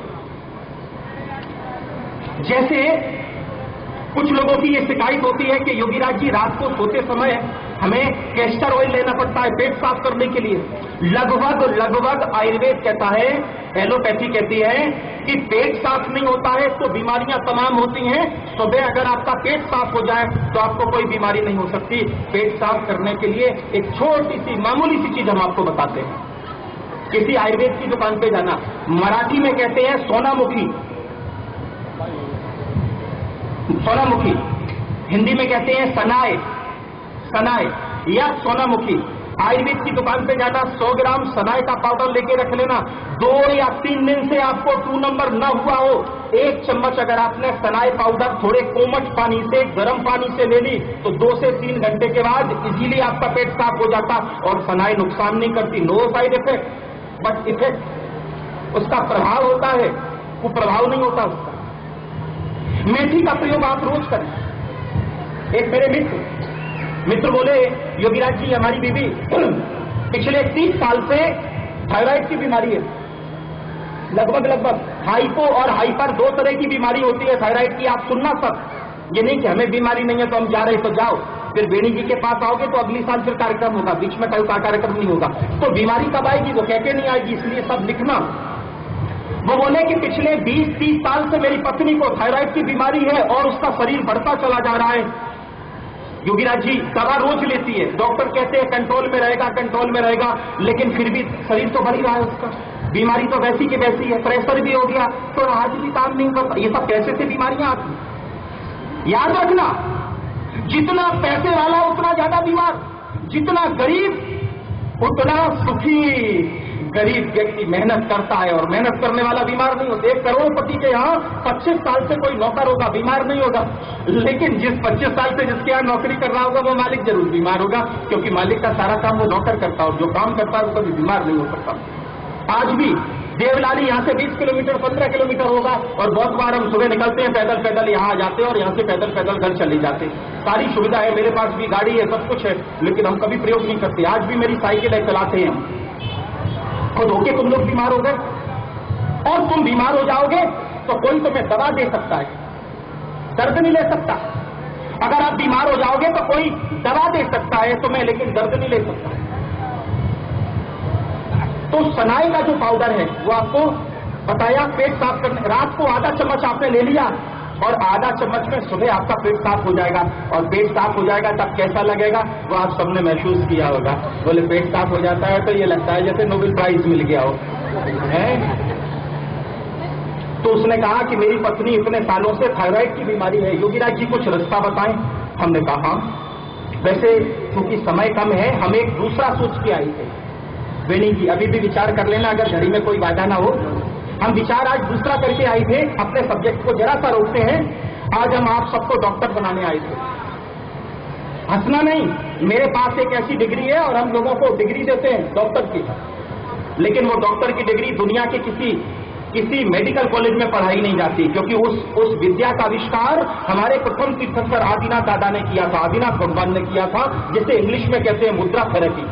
आज विश्व की 26 भाषाओं में मेरी किताबें छपी हैं और दुनिया में सबसे ज्यादा बिकने वाली, दुनिया में सबसे ज्यादा पढ़ी जाने वाली मेरी किताब, उसका नाम है मुद्रा थेरेपी। मुद्रा थेरेपी मीन्स केवल उंगली के स्पर्श से, ये उंगलियां इनको छूने से अलग अलग पोजीशन में अलग अलग टाइम 225 प्रकार की मुद्राएं बनती हैं, 225 प्रकार की, और उनसे असाध्य बीमारी आपकी ठीक हो सकती है। एक नमूना बताएं, जैसे कोई व्यक्ति का वजन बहुत ज्यादा है, वजन बढ़ा हुआ है, समझो किसी का वजन 150 किलो है। अरे 450 किलो के लोग तो हमने देखे हैं, 450 किलो के लोग, और हम जाते हैं उन्हें बताने के लिए भगवान की कृपा से यानी 200 किलो तक उनके वजन कम हुए हैं विदाउट एनी मेडिसिन। तो समझो किसी का वजन बहुत बढ़ गया। अब 40 मिनट सुबह और 40 मिनट शाम को हम कोई एक्सरसाइज नहीं कराएंगे, जैसे हम कहें वैसे बैठना है। पर अगर आप कर सकते हैं तो प्लीज लिसन, इधर देखना, ये मेरा हाथ है, सबको दिखाई दे रहा, बाद में फिर हम आपको पोस्टर पे बताएंगे। ये हाथ देखना केवल, सुनो सब लोग लक्ष्य देना मेरी बात को। तुमने बहुत लेक्चर सुने होंगे, लेकिन ये बात ध्यान से सुनना। मेरे यहाँ आप आओगे ना तो बहुत भीड़ होती है, फिर नंबर लगते हैं, फिर एक दिन में नंबर नहीं आएगा, 2 दिन में, एक साल तक नंबर नहीं आते। ये हालत होती है मेरे घर पे आने वालों की। और गुरुवार के अलावा हम किसी से मिलते नहीं, कोई भी आए, केवल गुरुवार को, इसलिए यहाँ सस्ते में मिले हैं। तो सुनो, ये आपके 5 उंगलियां हैं। ये जो 5 उंगलियां हैं इनमें 5 तत्व हैं। There are 5 elements in your palm. आपकी जो हथेली है उसके अंदर 5 तत्व हैं। अंगूठा जो है, अंगूठा, उसके अंदर फायर है, अग्नि, अंगूठे के अंदर अग्नि है। अंगूठे के बाद की जो उंगली है इसे कहते हैं तर्जनी, इंडेक्स फिंगर, इसके अंदर एयर है, वायु एलिमेंट, एयर एलिमेंट। इसके बाद जो मिडिल फिंगर है, आपका दांत हिल रहा हो ना, दांत हिल रहा हो, आप आधा घंटा उंगली दांत पे लगा के रखना, दांत जुड़ जाएगा। और नहीं जुड़े तो आप मेरे पास आके कहना, ये वीडियो कैमरा के सामने अपनी बात कह रहे हैं, हम वचन करेंगे नहीं अपना। अगर लेकिन दांत आप बिल्कुल अलग हो गया हो तो नहीं है। दांत अगर हिलना शुरू हुआ है, मिडिल फिंगर, लेकिन दबाना नहीं, जस्ट टच, आप आधे घंटे अगर मिडिल फिंगर से थोड़े से हल्के हुए दांत को छूएंगे, दांत अपनी जगह जाम हो जाएगा। मिडिल फिंगर के अंदर है स्काई एलिमेंट, आकाश तत्व, और जो दांत और जो हड्डियां होती हैं वो आकाश तत्व से बनी हुई होती हैं। मिडिल फिंगर, उसके अंदर आकाश तत्व है। और उसके बाद की उंगली का क्या नाम है? रिंग फिंगर, अनामिका, जिससे हम लोग पूजा करते हैं, तिलक करते हैं। अनामिका उंगली के अंदर पृथ्वी तत्व है। कोई व्यक्ति बहुत मोटा है तो उसके अंदर पृथ्वी तत्व ज्यादा है, इसलिए वो स्थूल हो गया, और कोई व्यक्ति बहुत पतला है तो उसके अंदर पृथ्वी तत्व कम हो गया। इस उंगली को ऊपर नीचे करके अगर हम चाहें तो मोटे में से पतले और पतले में से मोटे हो सकते हैं। आज तो करुणा से वो हम थेरेपी लेके आए थे आपके पास कि कुछ नहीं, आज हम आपको डॉक्टर बनाएंगे, कम से कम फैमिली डॉक्टर की तो जरूरत आपको नहीं पड़ेगी। और सबसे छोटी जो उंगली है, क्या नाम इसका? करांगनी, लिटिल फिंगर, कनिष्ठिका। इस उंगली में है जल तत्व। अब आप सुनिए, समझो कोई व्यक्ति बहुत मोटा है, कोई व्यक्ति बहुत स्थूल है, ऐसी इन 5 उंगलियों में से 225 मुद्राएं बनती हैं। हमने उस पर पुस्तक लिखी है, मेरी मराठी में भी पुस्तक है, मुद्रा विज्ञान आणि आरोग्य, पूरी मराठी में लिखी हुई है, 225 मुद्राओं पर आधारित। तो जो जैसे कोई स्थूल है, कोई व्यक्ति अपना वजन घटाना चाहता है, बापना मैडम है, तो वजन कम करना हो तो क्या करना? ये उंगली जिसके पृथ्वी तत्व कहां है, किस उंगली में है? Anamika, ring finger. Ring finger का हेड, आंगे का हिस्सा अगर अंगूठे के नीचे दबा दिया जाए, दिखाई दे रहा है? अनामिका उंगली के आगे का हिस्सा, अग्रभाग अगर अंगूठे के नीचे दबाया जाए, अंगूठे से दबा, और बाकी उंगलियों को इकट्ठा करके अगर सीधा कर दिया जाए दोनों हाथों से, और घड़ी से 40 मिनट 40 मिनट आप सीरियल देख सकते हैं या सामायिक कर सकते हैं, बातें कर सकते हैं, कोई परहेजी नहीं। केवल आप उंगली इस पोजीशन में रखेंगे और अर्थिंग नहीं चाहिए। हाँ बराबर, अंगूठे से दबाना, अंगूठे से दबाना, बिल्कुल अंगूठे से दबा लेना। बस 40 मिनट आप बैठेंगे, और 20 मिनट के बाद अगर आप एयर कंडीशन में बैठे हैं तो पसीना आने लगेगा। आप कहोगे ये पसीना कहां से आया? आपके शरीर में जो पृथ्वी तत्व है वो कम होना शुरू हुआ, और अग्नि तत्व प्रभाव उसने दिखाना शुरू किया। जल मुद्रा इसे कहते हैं कौन सी मुद्रा? सूर्य मुद्रा। इसका नाम है सन पोज, सूर्य मुद्रा। पृथ्वी तत्व को कम करने की मुद्रा को सूर्य मुद्रा कहते हैं। सूर्य मुद्रा अगर 40 मिनट सुबह, अच्छा आप सीरियल तो देखते होंगे, आप में से कोई ऐसा नहीं है जो सीरियल ना देखता हो, लेकिन हम ये कहते हैं कि कोई सीरियल नहीं देखता। सीरियल का मतलब होता है सी रियल, जो रियल है उसको देखो, लेकिन तुम में से कोई ऐसा नहीं जो रियल को देखता हो। सब गंदे गंदे लोग होते हैं, उनके बनाए हुए सब गंदे कारनामे, और वो आप टीवी पे देखते हैं और उसे नाम देते हैं सीरियल, लेकिन रियल तो नहीं है वो। और घरों में हमने बेडरूम देखे, हमें तो बड़ा आश्चर्य लगता है। बड़े बड़े धर्मात्मा घरों में बोले मेरा बेडरूम देखिए, हमने कहा योगीराज बेडरूम नहीं देखते, योगीराज तो बेडरूम देखते हैं। बेडरूम की जरूरत क्या है? तुम लोगों ने नाम ऐसे रखे हैं, और जैसे नाम रखे हैं वैसे उसका गुण आ जाता है। बेडरूम में गए नहीं कि बेड बने नहीं, और उसकी जगह जरा भगवान का फोटा वोटा लगा के और थोड़ा शुद्धता से उसे गुडरूम करना तो कर सकते कि नहीं? अब पता नहीं, किसी से गुडरूम कहोगे तो वो कहेगा बहुत बैकवर्ड है, इसके यहाँ बेडरूम नहीं है। लोग बताते हैं, बोले हमारे यहाँ 3 बेडरूम का घर है। अरे हमने कहा ये तो 3 टाइम्स पागल हो जाएगा आदमी, 3 टाइम्स मर गया। और जिसके यहाँ 1 बेडरूम है वो अच्छा है। सूर्य मुद्रा करने से आप कर रहे हैं क्या? जरा पैर में चप्पल पहन के रखना, अर्थिंग नहीं चाहिए। अगर आपका पैर जमीन पे रखा हुआ है तो सारी ऊर्जा जमीन में चली जाएगी। दूसरा, नाखून कटा हुआ होना चाहिए। नाखून अगर आपका बड़ा है तो भी ऊर्जा बाहर निकल जाएगी। 20 से 25 मिनट में आपके शरीर में पसीना निकलने लगेगा। आपको सर्दी हो गई हो, जुकाम हो गया हो, एक ही बार करना। 40 मिनट केवल अगर ये मुद्रा कर ली तो कितना भी पुराना सर्दी जुकाम हो 40 मिनट में आपका ठीक हो जाएगा सूर्य मुद्रा करने से। और जो आलसी लोग होते हैं ना, जैसे कहा बेटा इधर आना, धीरे धीरे 80 साल का आदमी ऐसे उठते, फुर्ती नहीं होती। ये सूर्य मुद्रा करने से शरीर में फुर्ती आ जाती है। तो सूर्य मुद्रा की, सूर्य मुद्रा करने से सर्दी जुकाम ठीक होता है, कफ ठीक होता है, टीबी की बीमारी ठीक होती है, अस्थमा की बीमारी। एक मुद्रा हजारों बीमारियां हैं। हमारी किताब में कम से कम 1000 बीमारियों के नाम होंगे। और जो मराठी में किताब लिखी है उसमें 50-55 मुद्राएं हैं, क्योंकि कुछ मुद्राएं ऐसी हैं जो पढ़ के आप नहीं कर सकते, अगर रोंग हो गई तो तुरंत उसका परिणाम।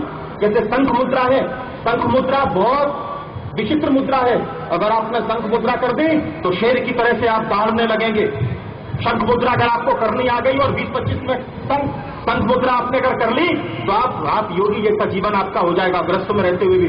तो कुछ मुद्राएं ऐसी हैं जो योग्य व्यक्ति के सानिध्य में करनी चाहिए, देख के ना करें, इस वजह से हमने उसमें नहीं दी। लगभग 50 मुद्राएं उसके अंदर हमने दी। सूर्य मुद्रा, सूर्य मुद्रा जब आप करेंगे तो आपके शरीर का वजन कम होगा, आपको कहीं जाने की जरूरत नहीं है। और डॉक्टर ये कहता है कि अगर आपको थायराइड की बीमारी है तो आपका वजन कम नहीं हो सकता, लेकिन हम ये कहते हैं कि आपका हेरिडिटरी भी हो, मम्मी और नानी आपकी वजन वाली थी इसलिए आप वजनदार हो गई, तो भी आपका वजन कम हो जाएगा। बट रोज रेगुलरिटी इज मस्ट, आपको रोज करना, सुबह 40 मिनट, शाम को 40 मिनट, 2 सीरियल देखना, बस ये बात मेरी अच्छी लगेगी। 2 सीरियल देखना और उसके बाद उंगली को ऐसे रख लेना, आपको बात करने की कोई मनाही नहीं है। अब आपके घर में अगर ऐसा व्यक्ति हो जो दुबला पतला हो, कितनी भी दवा करने के बाद उसका शरीर न बढ़ता हो, उसका वजन न बढ़ता हो, ध्यान देना, हम जो कह रहे हैं उसमें जरा इधर से उधर कर दिया ना, जैसे उर्दू में लिखते हैं खुदा, ऐसे थीम फिर नीचे बिंदी लगाते हैं, उसे कहते हैं नुक्ता। खुदा लिखते हैं, लिखने के बाद उसके नीचे बिंदी लगाते हैं, उसे खुदा पढ़ा जाता है। और अगर आप बिंदी निकाल दें तो क्या पढ़ा जाता, उसे जुदा पढ़ा किया जा सकता है। लेकिन फिर भी पता नहीं, ये हमारे करण भाई बैठे हुए रज्जाक शेख आकाशवाणी में काम करते हैं, इनकी एक शिक्षिका करण भाई अभी हैं, वो आपकी वो टीचर जीवित हैं? पक्का? ये अपनी एक टीचर को लेके आए, मुश्किल से वो हमारे 2 दादरे चढ़ाई थी, सुनना आप लोग घड़ी की तरफ में देखें, मुश्किल से वो 2 दादरे चढ़ाई थी। और उसके बाद आके उसने कहा, 65-70 साल की उम्र थी, योगीराज जी, रो रही थी, टीचर थी, रज्जाक भाई को पढ़ाया उसने, योगीराज जी हमें टीबी की बीमारी, और उस टीबी की बीमारी के लिए डॉक्टर ने 10 कीमो चढ़ाई।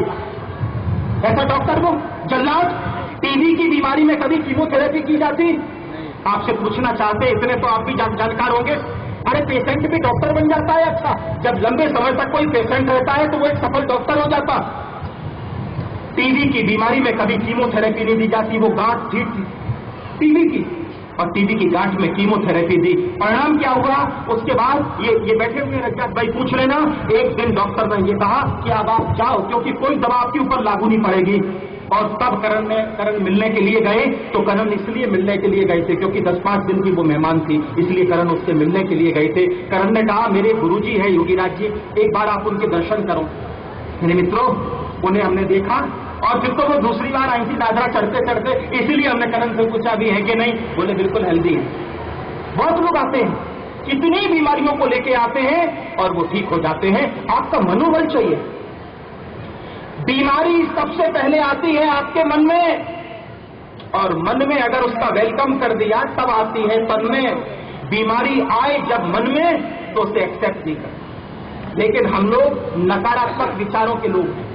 ऐसे विचारों के लोग हैं, देखिए सुनिए, आपने समझिए मर्सिडीज गाड़ी ली, 50-60 लाख रुपए की गाड़ी आई, नई गाड़ी है, और जैसे ही आप बॉम्बे जाने की विचार करोगे 2 बार मन में विचार आएगा, यार गाड़ी तो नई है, कहीं रास्ते में खराब ना हो जाए, गाड़ी तो नई है, कहीं ब्रेक फेल ना हो जाए। इसका मतलब आप मुंबई जाना चाहते हैं या रास्ते में रहना चाहते हैं? हम तो कहते हैं पुरानी गाड़ी क्यों ना हो, लेकिन मन को नया रखना और कहना ये मुंबई नहीं, मुंबई से आगे तक हमें ले जाएगी। लेकिन जीवन में जो आप चाहते नहीं है उसी का चिंतन आप ज्यादा करते हैं। आप बीमारी को चाहते हैं, आप कोई बीमारी चाहता, कोई गरीबी चाहता, कोई आपके घर में चोर आए चोरी कर ले जाए चाहता, आपका एक्सीडेंट हो चाहता, लेकिन ये सारे विचार जब में आप 20 बार करते लेकिन कहीं एक्सीडेंट ना हो जाए। ताला जरा ठीक से लगाना है, 2-3 ताले लगाना, क्यों? जरा चोरी ना हो जाए। अरे होगी तो होगी, तुम रोक पाओगे क्या? मरोगे तो मरोगे, तुम रोक पाओगे क्या? लेकिन मर के तो आदमी एक बार मरता है, लेकिन मरने का विचार करने वाला आदमी तो दिन में कितनी बार मरता है। तो हम तो कहते हैं ये आत्महत्या तुम पूरे दिन अपनी करते रहते। अगर तुम्हारे विचार अच्छे हैं, बुलंद हैं, मित्रों एक बात बताएं, मेरी साइकिल कभी दर्शन करने आना, 36 साइकिलें चेंज की, 36 साइकिलें, और पूरे विश्व की हमने परिक्रमा की। 36 नंबर साइकिल अभी भी मेरे घर पे रखी हुई है, जिससे पूरे विश्व का भ्रमण किया। 25 किलो साइकिल का वजन, 30 से 35 किलो मेरा अपना वजन होता था। शिविर करते थे जगह जगह, हमारा ओढ़ने बिछाने का टेंट होता था, क्योंकि सड़क पे भी सोना पड़ता था। और जब हमें माउंटेन चढ़ने पड़ते थे तब 25 किलो की साइकिल एक तरफ रखी। अभी भी 200 किलो वजन, 200 किलो वजन अभी भी ऐसे उठा के और हम फेंक देते हैं। हम कोई वो नहीं है, कोई जिम खाने में नहीं गए, कभी योग किया है, साधना की है और कुछ नहीं किया। हम ये कहना चाहते हैं कि अगर आप भारतीय हैं तो थोड़े भारतीय बन के रहें, विचारों को अच्छा रखें। हम सुबह उठते हैं, सबसे पहले क्या करते हैं? सबसे पहले हम भगवान को याद करते हैं और हंसते हैं।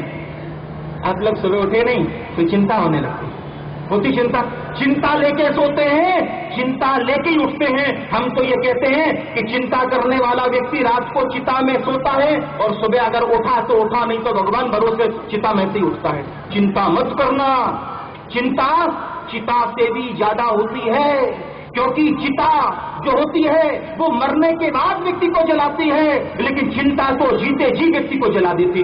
चिंता नहीं करना, चिंता करने से कौन सा काम तुमने कर लिया? चिंता करके जब तुम नेगेटिव हो जाते हो तो सामने होने वाला काम भी तुम्हारा सफल नहीं हो पाता। हम आपको सच बताएं, कोई व्यक्ति हो और तुम्हारा काम नहीं कर रहा हो, समझो तुम्हारे पैसे फंस गए हो। हम तरीका बताते हैं तुम्हें, मेरे पास सब तरह के लोग आते हैं। कोई व्यक्ति तुम्हारे पैसे लेके बैठा हो और वो पैसे नहीं दे रहा हो तो तुम्हें काम करना, एक उसका छोटा सा फोटो तो होगा तुम्हारे पास, फोटो तो आसानी से मिल जाती, फोटो लाना, पूरब दिशा में बैठना, ईस्ट में बैठना, मॉर्निंग 4:24 से ब्रह्म मुहूर्त होता शुरू अपने हिंदुस्तान में। 4:24 से लेके 6 बजे तक ज्योतिष के हिसाब से ब्रह्म मुहूर्त कहते, जो भी आपको टाइम सुटेबल हो। सुबह बैठ जाना, नहाने धोने की जरूरत नहीं, नहाओ धो तो बहुत अच्छा, और पूरब दिशा में उस आदमी का फोटो लगाना। आप हंसना और हंस के कहना, समझो क्या नाम है? सब तो श्रीकांत भाई नाम से, अभी तो उन्हीं का नाम आता, श्रीकांत भाई। श्रीकांत भाई कैसे हो? अच्छे हो आप? बहुत अच्छे हो, बहुत तबीयत का ख्याल रखना, खाना पीना बराबर। आप उससे जैसे बातें कर रहे हो, आपको यकीन नहीं होगा, मेरे बहुत से ऐसे मित्र हैं जिन्होंने अनुभव बताया। बोले गुरुजी 20 साल से मेरे पैसे फंसे हुए थे। सुनना मेरी बात, वो आदमी पैसे नहीं देता था, केवल 10 दिन हुए और वो आदमी बात भी नहीं करता था। जाओ तो वो लॉक लगा के चला गया, घर पे बेल बजाई तो बीबी कहती है वो घर पे नहीं है, बाहर गए हुए हैं, और अंदर आवाज आ रही हो।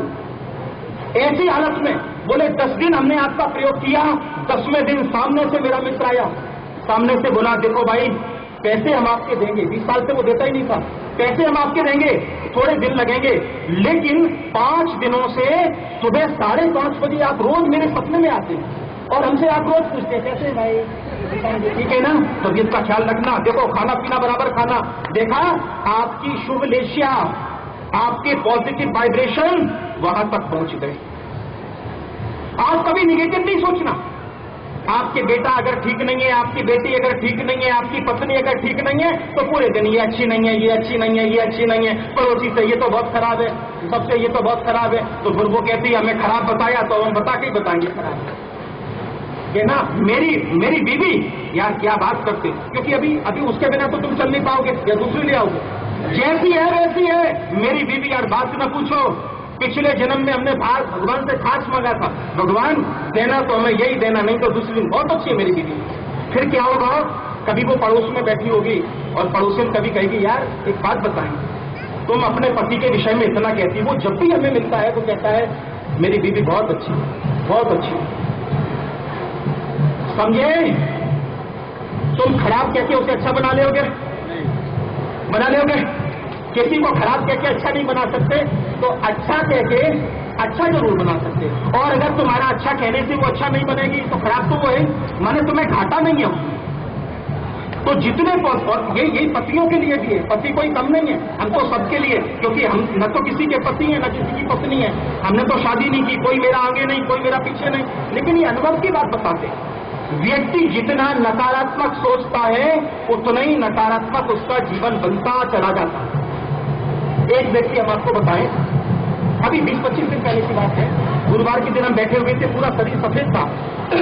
वो शरीर सफेद था, होता ना कोड़ हो जाता, श्वेत पुष्ट कहते। वो मेरे पास बैठा, कहता योगीराज जी हमें ये श्वेत पुष्ट हो गया, कब से हुआ? बोले 3-4 साल हो गए। पूरा शरीर उसका सफेद हो गया था, लोग उससे घृणा करने लगे।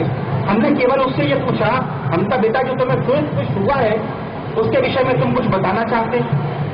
वैसे तो श्वेत पुष्ट क्यों होता है ये हम आपको अभी बताएंगे।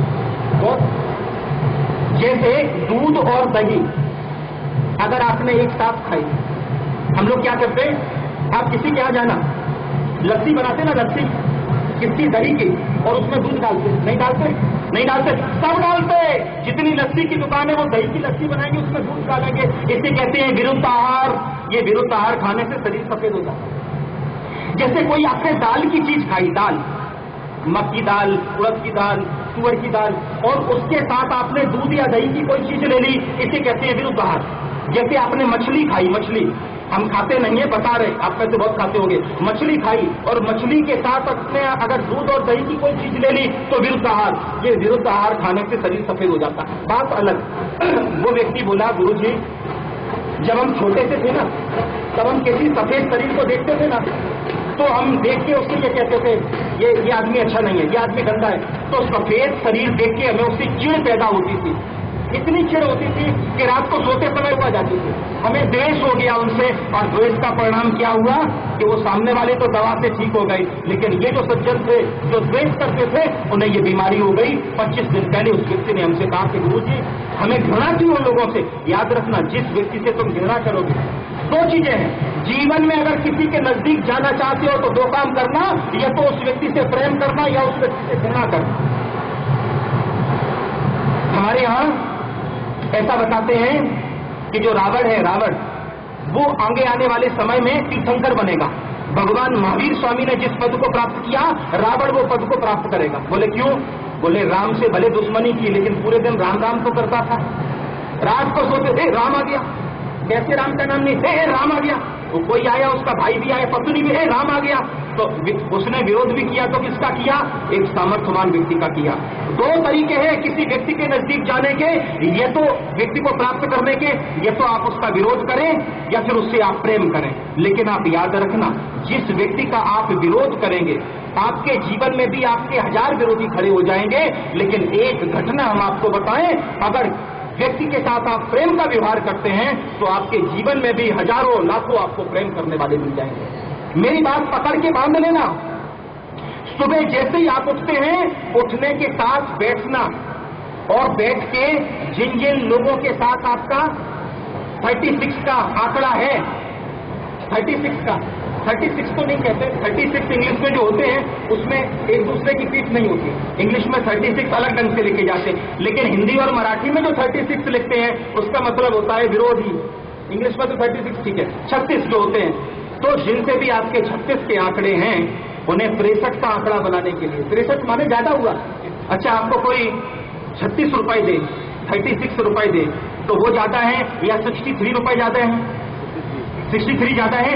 हम आपसे ये कहना चाहते हैं कि निगेटिव थिंकिंग मीन्स 36, और जो पॉजिटिव थिंकिंग है उसका मतलब है 63।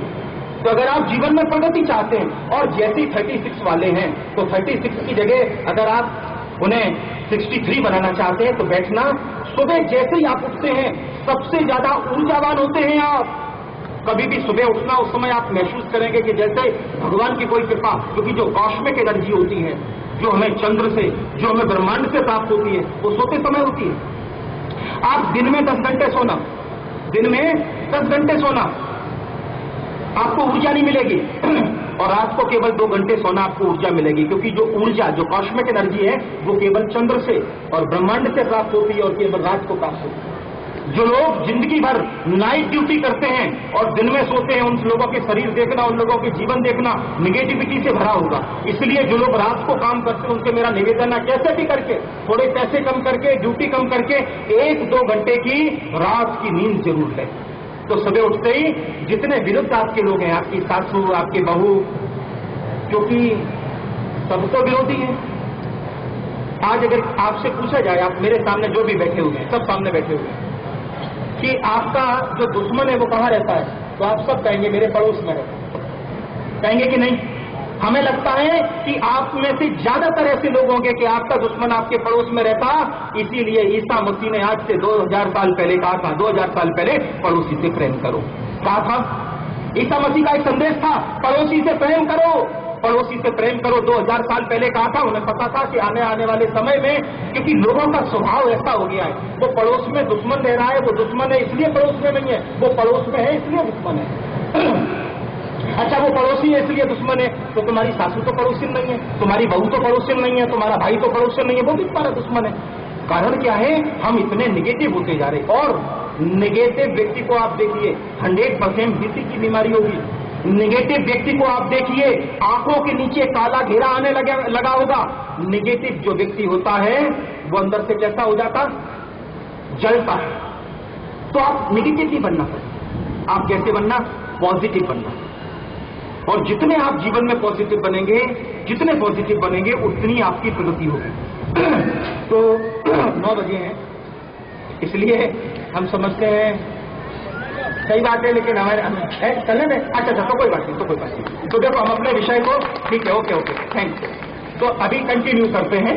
वो तो हमने, देखो बेटा, अगर समझो हमने आपको बीपी की बीमारी की दवा बता दी, तो आपको बीपी की बीमारी नहीं होगी, कल दूसरी बीमारी होगी। हम आपके जीवन को ऐसा बनाना चाहते हैं आप कभी बीमार ना हो। मनुष्य होके बीमार हुए, गधा कभी बीमार नहीं होता, कुत्ता कभी बीमार नहीं होता, गाय कभी बीमार नहीं होती। और गाय, कुत्ता, गधा बीमार होगा तो वो बीमार होगा जो आदमी के पास रहता हो। देखा कभी? हमने तो जंगल में इतने साल जंगलों की यात्रा की, हमने किसी बीमार पशु को नहीं देखा। अच्छा, गाय को चश्मा देखा, कुत्ते को चश्मा देखा, गधे को चश्मा देखा, तो ये आदमी को चश्मा क्यों लग जाता? क्यों लग जाता पता? आज हम आपको बताते, चश्मा निकालने का तरीका बताते। अरे इस योगी राज, जब हम विदेश में अपनी शिक्षा पूरी करके आए, हमें भी 5 नंबर का चश्मा था। ना के बाहर निकलते थे तो चश्मा लगा के निकलते थे, क्योंकि दिखाई नहीं देता था। और फिर हमें ध्यान आया, अरे हमने चश्मा क्यों लगाया? कहीं ना कहीं हम पशु बने होंगे, इसलिए। देखो, गधा जो होता है वो 4 पैरों पे चलता है, गाय जो होती है वो 4 पैरों पे चलती है, कुत्ता जो होता है वो 4 पैर, ज्यादातर पशु 4 पैरों पे चलते हैं। तो उनकी जो करोड़रज्जु होती है, करोड़रज्जु को क्या कहते हैं मराठी में?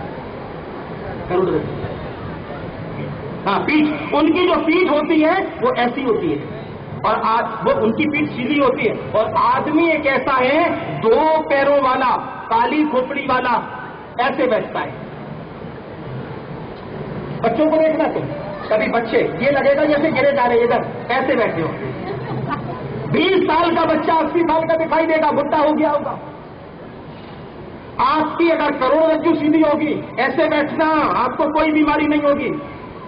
आपकी जो करोड़रज्जु है, आपकी जो पीठ है, उसके अंदर जैसे ये माला है ना, माले के मनके होते हैं, 2 मनकों के बीच में थोड़ी सी जगह होती है, और उस जगह में से नसें निकली हुई होती है। नस सीधे बैठे हैं तो 2 मनके के बीच में जगह है, जो वर्टिब्रा है उसके बीच में जगह है, उसमें से नसें निकली हुई हैं। और जब आप झुक के बैठते हैं तो वो नसें दब जाती हैं, और ऐसे बैठे। कुछ लोगों को ऐसे आदत होती है, कुछ लोगों को ऐसे आदत। गधा कभी ऐसे नहीं बैठेगा, गधा जब भी बैठेगा तो सीधा बैठेगा, और सीधे बैठने वाले को हम गधा कहते हैं, और ऐसे बैठने वाले को हम इंसान कहते हैं। हम तो कहते हैं जो ऐसे बैठता है वो गधा, और सीधा बैठता है वो इंसान। नहीं। तो पहली चीज, आपके घर में अगर आपके बच्चे टेढ़े बैठते हो, झुक के बैठते हो, तो न मना कर। आपको चश्मा आ गया, चश्मा निकालने का एक तरीका हम आपको बताते हैं। हमने कैसे निकाला अपना चश्मा? वैसे तो एक हम दवा भी बनाते, और उस दवा से हम समझते 3-4 महीने का लगातार आपने दवा डाली तो बच्चों 20-25 साल की उम्र के तो चश्मे निकल जाते। लेकिन एक बहुत अच्छा उपाय बताते, आपकी उम्र 10 साल की हो, 20 साल की हो, या 50 साल की हो, मेरे प्रयोग को सब करना। सुबह जैसे ही आप उठते हैं, बोलना नहीं, बासा थूक, मेरे इशारे से समझ सकते हो मेरी भाषा। बासा जो थूक होता है उसे अमी कहते हैं। इस कपड़े पे जरा सा घी लग जाए तो आप क्या करोगे? पानी से धोगे कि साबुन से? और अगर जीभ में घी लग जाए तो साबुन से धोगे कि किससे? जीभ में कितना भी घी लग जाए, लेकिन कभी साबुन की जरूरत नहीं होती, क्योंकि उसके अंदर जो थूक है उससे आप, कोई भी चीज ऐसी नहीं है जो न होती हो बराबर। बासा थूक आंख पे लगाने, मेरे नाना जी 114 या 15 साल के थे। मेरे नाना जी, आंखों पे चश्मा था, लास्ट तक उनके दांत थे। जीवन में कभी आपको बत्तीसी ना आई, और जीवन में कभी आपको चश्मा ना आए। इन दो चीजों के लिए चलो हम आपको बता देते हैं। सुनो, जिनकी आंख पे चश्मा नहीं है, कल सुबह से सबसे पहले बासा थूक लेना, ऐसे हाथ में आए और आंख के अंदर लगाना, ऊपर नहीं। हम लोग क्या करते हैं, आंख बंद की और लगा दिया। बहुत से लोग होते दवा डालते ना, बच्चे होते ना, बच्चे जैसी दवा मम्मी ने डाल दी तो ऊपर जाती दवा। अब मुंह बंद करके खाना खाते कि मुंह खोल के, आंख में जो थूक लगाना है वो आपको आंख के अंदर जाना चाहिए। थोड़ा सा थूक लेना, जैसे मिर्ची जलती है ना, मिर्ची की तरह से आंख जलेगी, लेकिन कुछ सेकंड के लिए, बस जैसे बस इतनी देर आंख में लगाया और 10 सेकंड 5 सेकंड जलती है बस आंख में। अगर आप रोज बासा, ये मेरे नाना जी से हमने पूछा,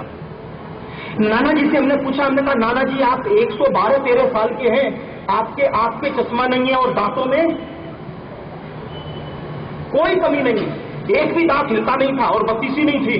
तो देखो मेरी बात सुनना, हम जो कहते हैं ना मेरी बात सोने की है, तो पहली चीज वो बोले कि बेटा सुबह उठ के हम बासा थूक आंख में लगाते हैं, बासा थूक आंख में लगाने से हमें जीवन में कोई बीमारी नहीं। पहली चीज पक्की, आप बासा थूक लगाएं रोज।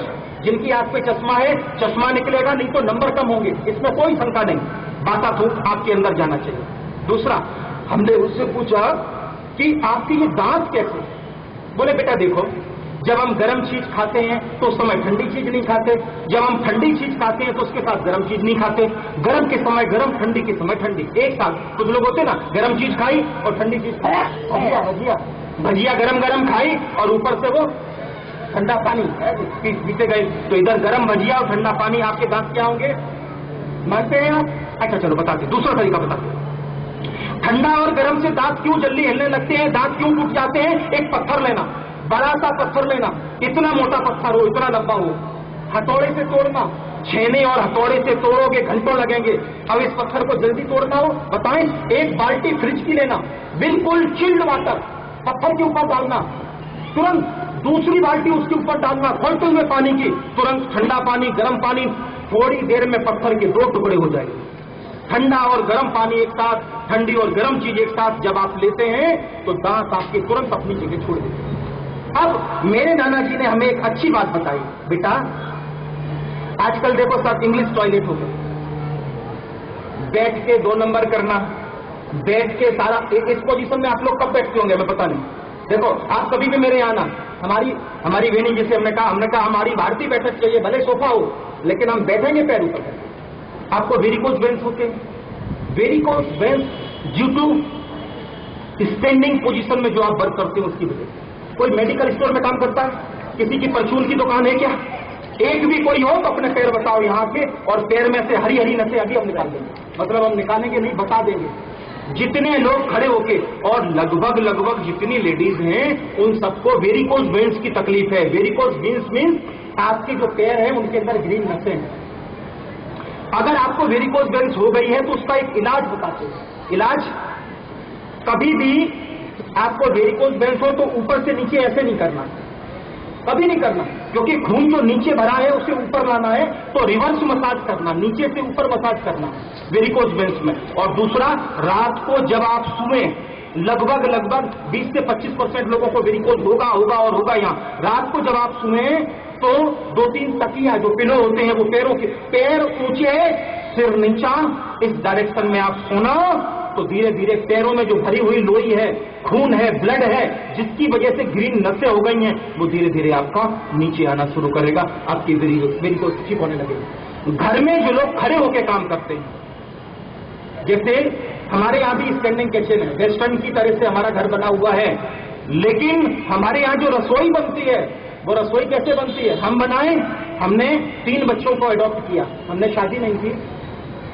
लेकिन हमने ये सोचा, जैसे आपने सुना होगा मेरा विश्व की तमाम वर्ल्ड रिकॉर्ड बुक्स में मेरा नाम आया। आज मेरे पास, हमारे रिन भाई ने देखा, इतना बड़ा खजाना है कि दुनिया में किसी के पास नहीं होगा, ऐसा कलेक्शन किया। तो हम ये सोचते थे कि हमारे बाद होगा कौन, तो हमने 3 लड़कियों को, 3 बच्चियों को गोद लिया, छोटी छोटी थी तब हमने गोद लिया।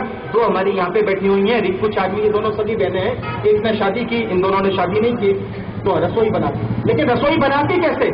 जो प्लेटफॉर्म है उसके ऊपर बैठती।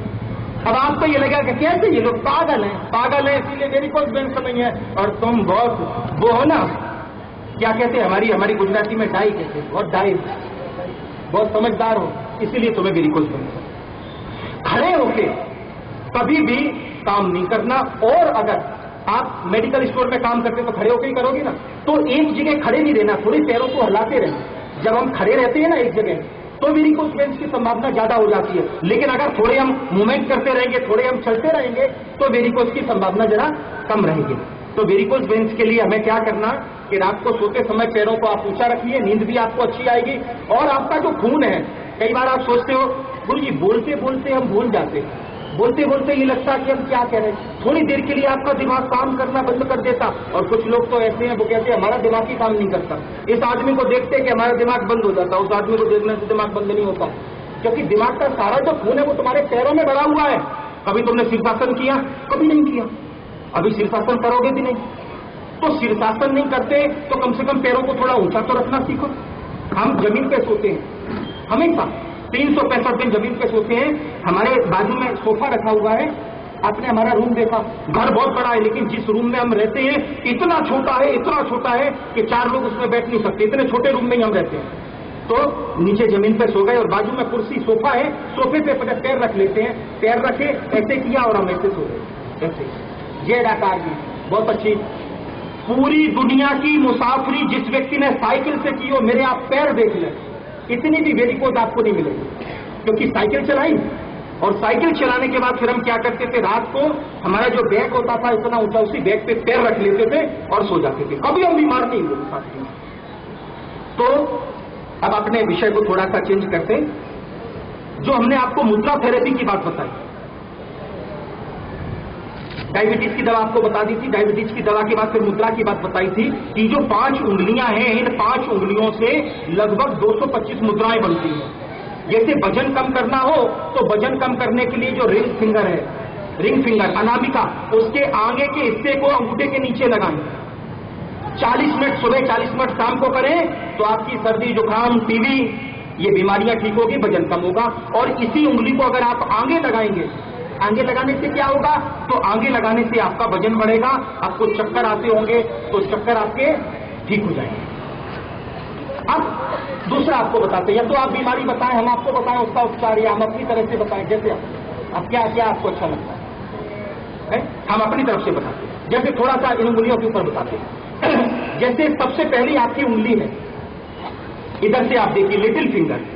आपको अगर एक्जिमा हो गया हो, इंग्लिश में हमें नाम पता है एक्जिमा और सोराइसिस, ये 2 बीमारियां ऐसी हैं कि किसी भी घोड़े आदमी को काला कर देती और एक दिन उसमें से खून निकलने लगता, पस निकलने लगता। एक्जिमा, हमारे गुजराती में खरुजवा कहते हैं, खरुजवा। एक्जिमा, स्किन काली होने लगती, खरुज, खरुज। तो उसकी एक अच्छी दवा आपको बताते हैं, खरुज की दवा बताएं। ये जो दवा हम आपको बता रहे हैं, ये खरुज, एक्जिमा और सोराइसिस दोनों में समान रूप से लागू है। सोराइसिस की एक बीमारी ऐसी है, बेटा कपड़े पहनो और पूरा शरीर भीग जाएगा, कपड़े पहनो पूरा शरीर भीग जाएगा।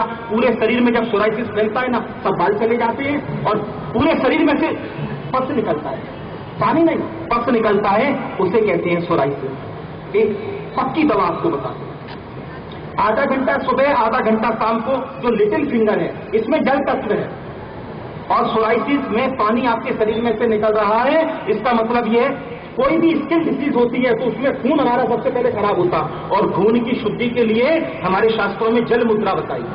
जल मुद्रा, जल मुद्रा माने लिटिल फिंगर और अंगूठा, लिटिल फिंगर उसका है और थंब जो है उसका है, दोनों को आप अग्रभाग को मिला दीजिए, तीनों उंगलियों को मिलाइए और आप बैठिए 25-30 मिनट सुबह, 25-30 मिनट शाम को।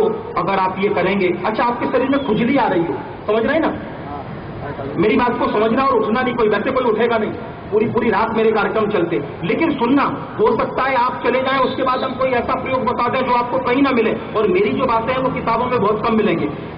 आपको समझो खुजली आती है, पूरे दिन खुजलाते रहते, गुरुजी इतनी दवाएं की खुजली नहीं जाती, आपको खुजली आ रही है, अभी आ रही है, एट दिस मोमेंट, आप अभी ये जल मुद्रा कीजिए, आपकी खुजली तुरंत बंद हो जाएगी। ये जल मुद्रा करने से एनी स्किन डिसीज 25-30 मिनट सुबह और 25-30 मिनट शाम को अगर आप जल मुद्रा करेंगे, ये जल मुद्रा, तो आपकी स्किन डिसीज जितनी है भी वो ठीक हो जाती है। जैसे एक्जिमा हो और सोराइसिस हो, खरुज जिसे कहते हैं वो ठीक हो जाता, और सोराइसिस की बीमारी है वो भी ठीक हो जाती है। एक आपको एक छोटी सी दवा बताते हैं। खरोच की बीमारी एक ऐसी बीमारी है, 20-20, 25-25 साल से हमने खरोच की बीमारी देखी लोगों को। पैरों में ज्यादा होती है, हाथों में होती है, यहाँ होती है।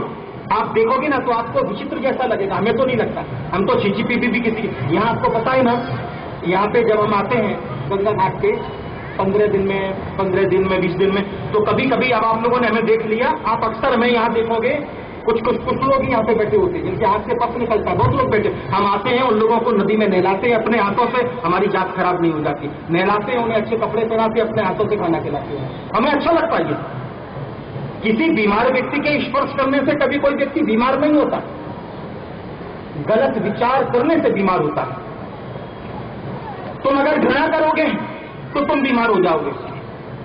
शराबी से दोस्ती करने से तुम्हें नशा नहीं चढ़ेगा, लेकिन शराब से अगर तुम घृणा करोगे, शराबी से अगर तुम घृणा करोगे तो तुम्हें उसका जरूर असर होगा। समझे मेरी बात? तो किसी बुरी चीज से, बुराई से घृणा करना, बुरी चीज से घृणा करना, जिस व्यक्ति के अंदर बुराई है उससे कभी तुम घृणा न करना। तो अब जो खरुजवा है वो ऐसा लगता है खरुज कि आप बैठोगे ना तो आपकी एक इच्छा होगी कि हाथ जरा ऐसा रखे, बहुत विचित्र हो जाता, और स्किन इतनी मोटी हो जाती है, उसमें दरारें पड़ जाती हैं। देखो 20-25 दिन में आप देखना, वैसे तो 2-3 दिन में खरुजवा जो है वो जाने लगता। इतनी विचित्र दवा ये एक संत ने बताई थी। सरसों का तेल, राई का जो तेल होता है, और सब स्किन डिसीज में काम करेगा। आपको खुजली आए, कुछ भी आए, सब में सरसों का तेल लेना। कितना लेना? 200 ग्राम। 200 ग्राम राई का तेल लिया, सरसों का मस्टर्ड ऑयल 200 ग्राम लिया, 200 ml, उसे गर्म करें, किसी भी बर्तन में घर पे गर्म करना।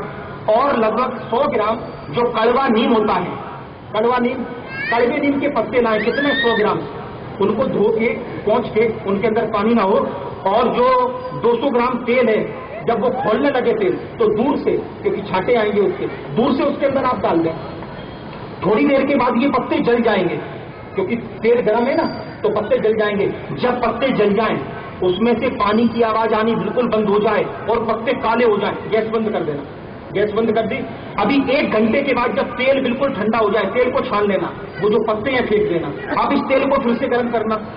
अब जो 200 ml आपका तेल है वो लगभग 200 ml रह जाएगा, क्योंकि पत्तों के साथ थोड़ा निकल जाएगा। उसमें आप 5 ग्राम, जिसे वैक्स कहते हैं, मीण, मोमबत्ती का वैक्स कहते हैं ना, वो 5 ग्राम का एक टुकड़ा उसके अंदर डाल दें गर्म करके, और जैसे ही वैक्स उसमें मिक्स हो जाए फिर से बंद कर दें। अब जब तेल ठंडा हो जाएगा तो वो तेल नहीं होगा, वो जैसे मरहम होता है ना, मरहम, वैसे जम जाएगा पूरा, क्योंकि आपने उसके अंदर वैक्स डाला। वो अब तेल की तरह से नहीं रहेगा, जहां भी आप लगाओगे ना वहां पे वो चिपक जाएगा। ये जो दवा है, आपको खुजली आ रही हो लगाना, आपको एक्जिमा हो गया हो लगाना, आपको सोराइसिस हो गया हो लगाना, थोड़े दिन में पक्का आप ठीक हो जाएगी। ये तो दवा आपको बताई। और अगर आपको दवा न करनी हो और योग पे श्रद्धा हो, मुद्रा विज्ञान पे श्रद्धा हो, परमात्मा पे श्रद्धा हो, तो ये जल मुद्रा आप करना। ये जल मुद्रा करने से थोड़े दिन में आपकी कैसी भी ऐसी बीमारी होगी तो वो आपकी ठीक हो जाएगी। जैसे इस उंगली के विषय में बताया, ये दूसरी कौन सी उंगली है? अनामिका। अनामिका के विषय में अब इसमें फिर बहुत है, एक एक उंगली से, जैसे 5 उंगलियां हैं तो 5 उंगलियों से 225 मुद्राएं अलग अलग बनती हैं, और एक एक उंगली से बहुत सी बीमारियां ठीक होती हैं, लेकिन मोटे तौर पे हम आपको बता देते हैं। अब फिर भी आप अगर ये कहेंगे कि ये बीमारी, तो हो सकता है इसी में से कोई रिपीट करके आपको मुद्रा बताए कि ये जो मुद्रा बताइए इसी से आप ये बीमारी में से आप ठीक हो सकते हैं। अब आई हमारी मिडिल फिंगर। जैसे किसी की हड्डियां बहुत कमजोर हो, किसी के शरीर में कैल्शियम की कमी हो, क्षमा करना, जो संत है वो बोलेगा। हमारे यहाँ पे काफी जैन भाई बैठे हुए, हमारे जैन लोग जो होते हैं वो कभी आलू प्याज नहीं खाते, लेकिन आलू प्याज न खाने वाला हमारा जैन भाई आज सुबह उठ के नॉनवेज खा रहा है।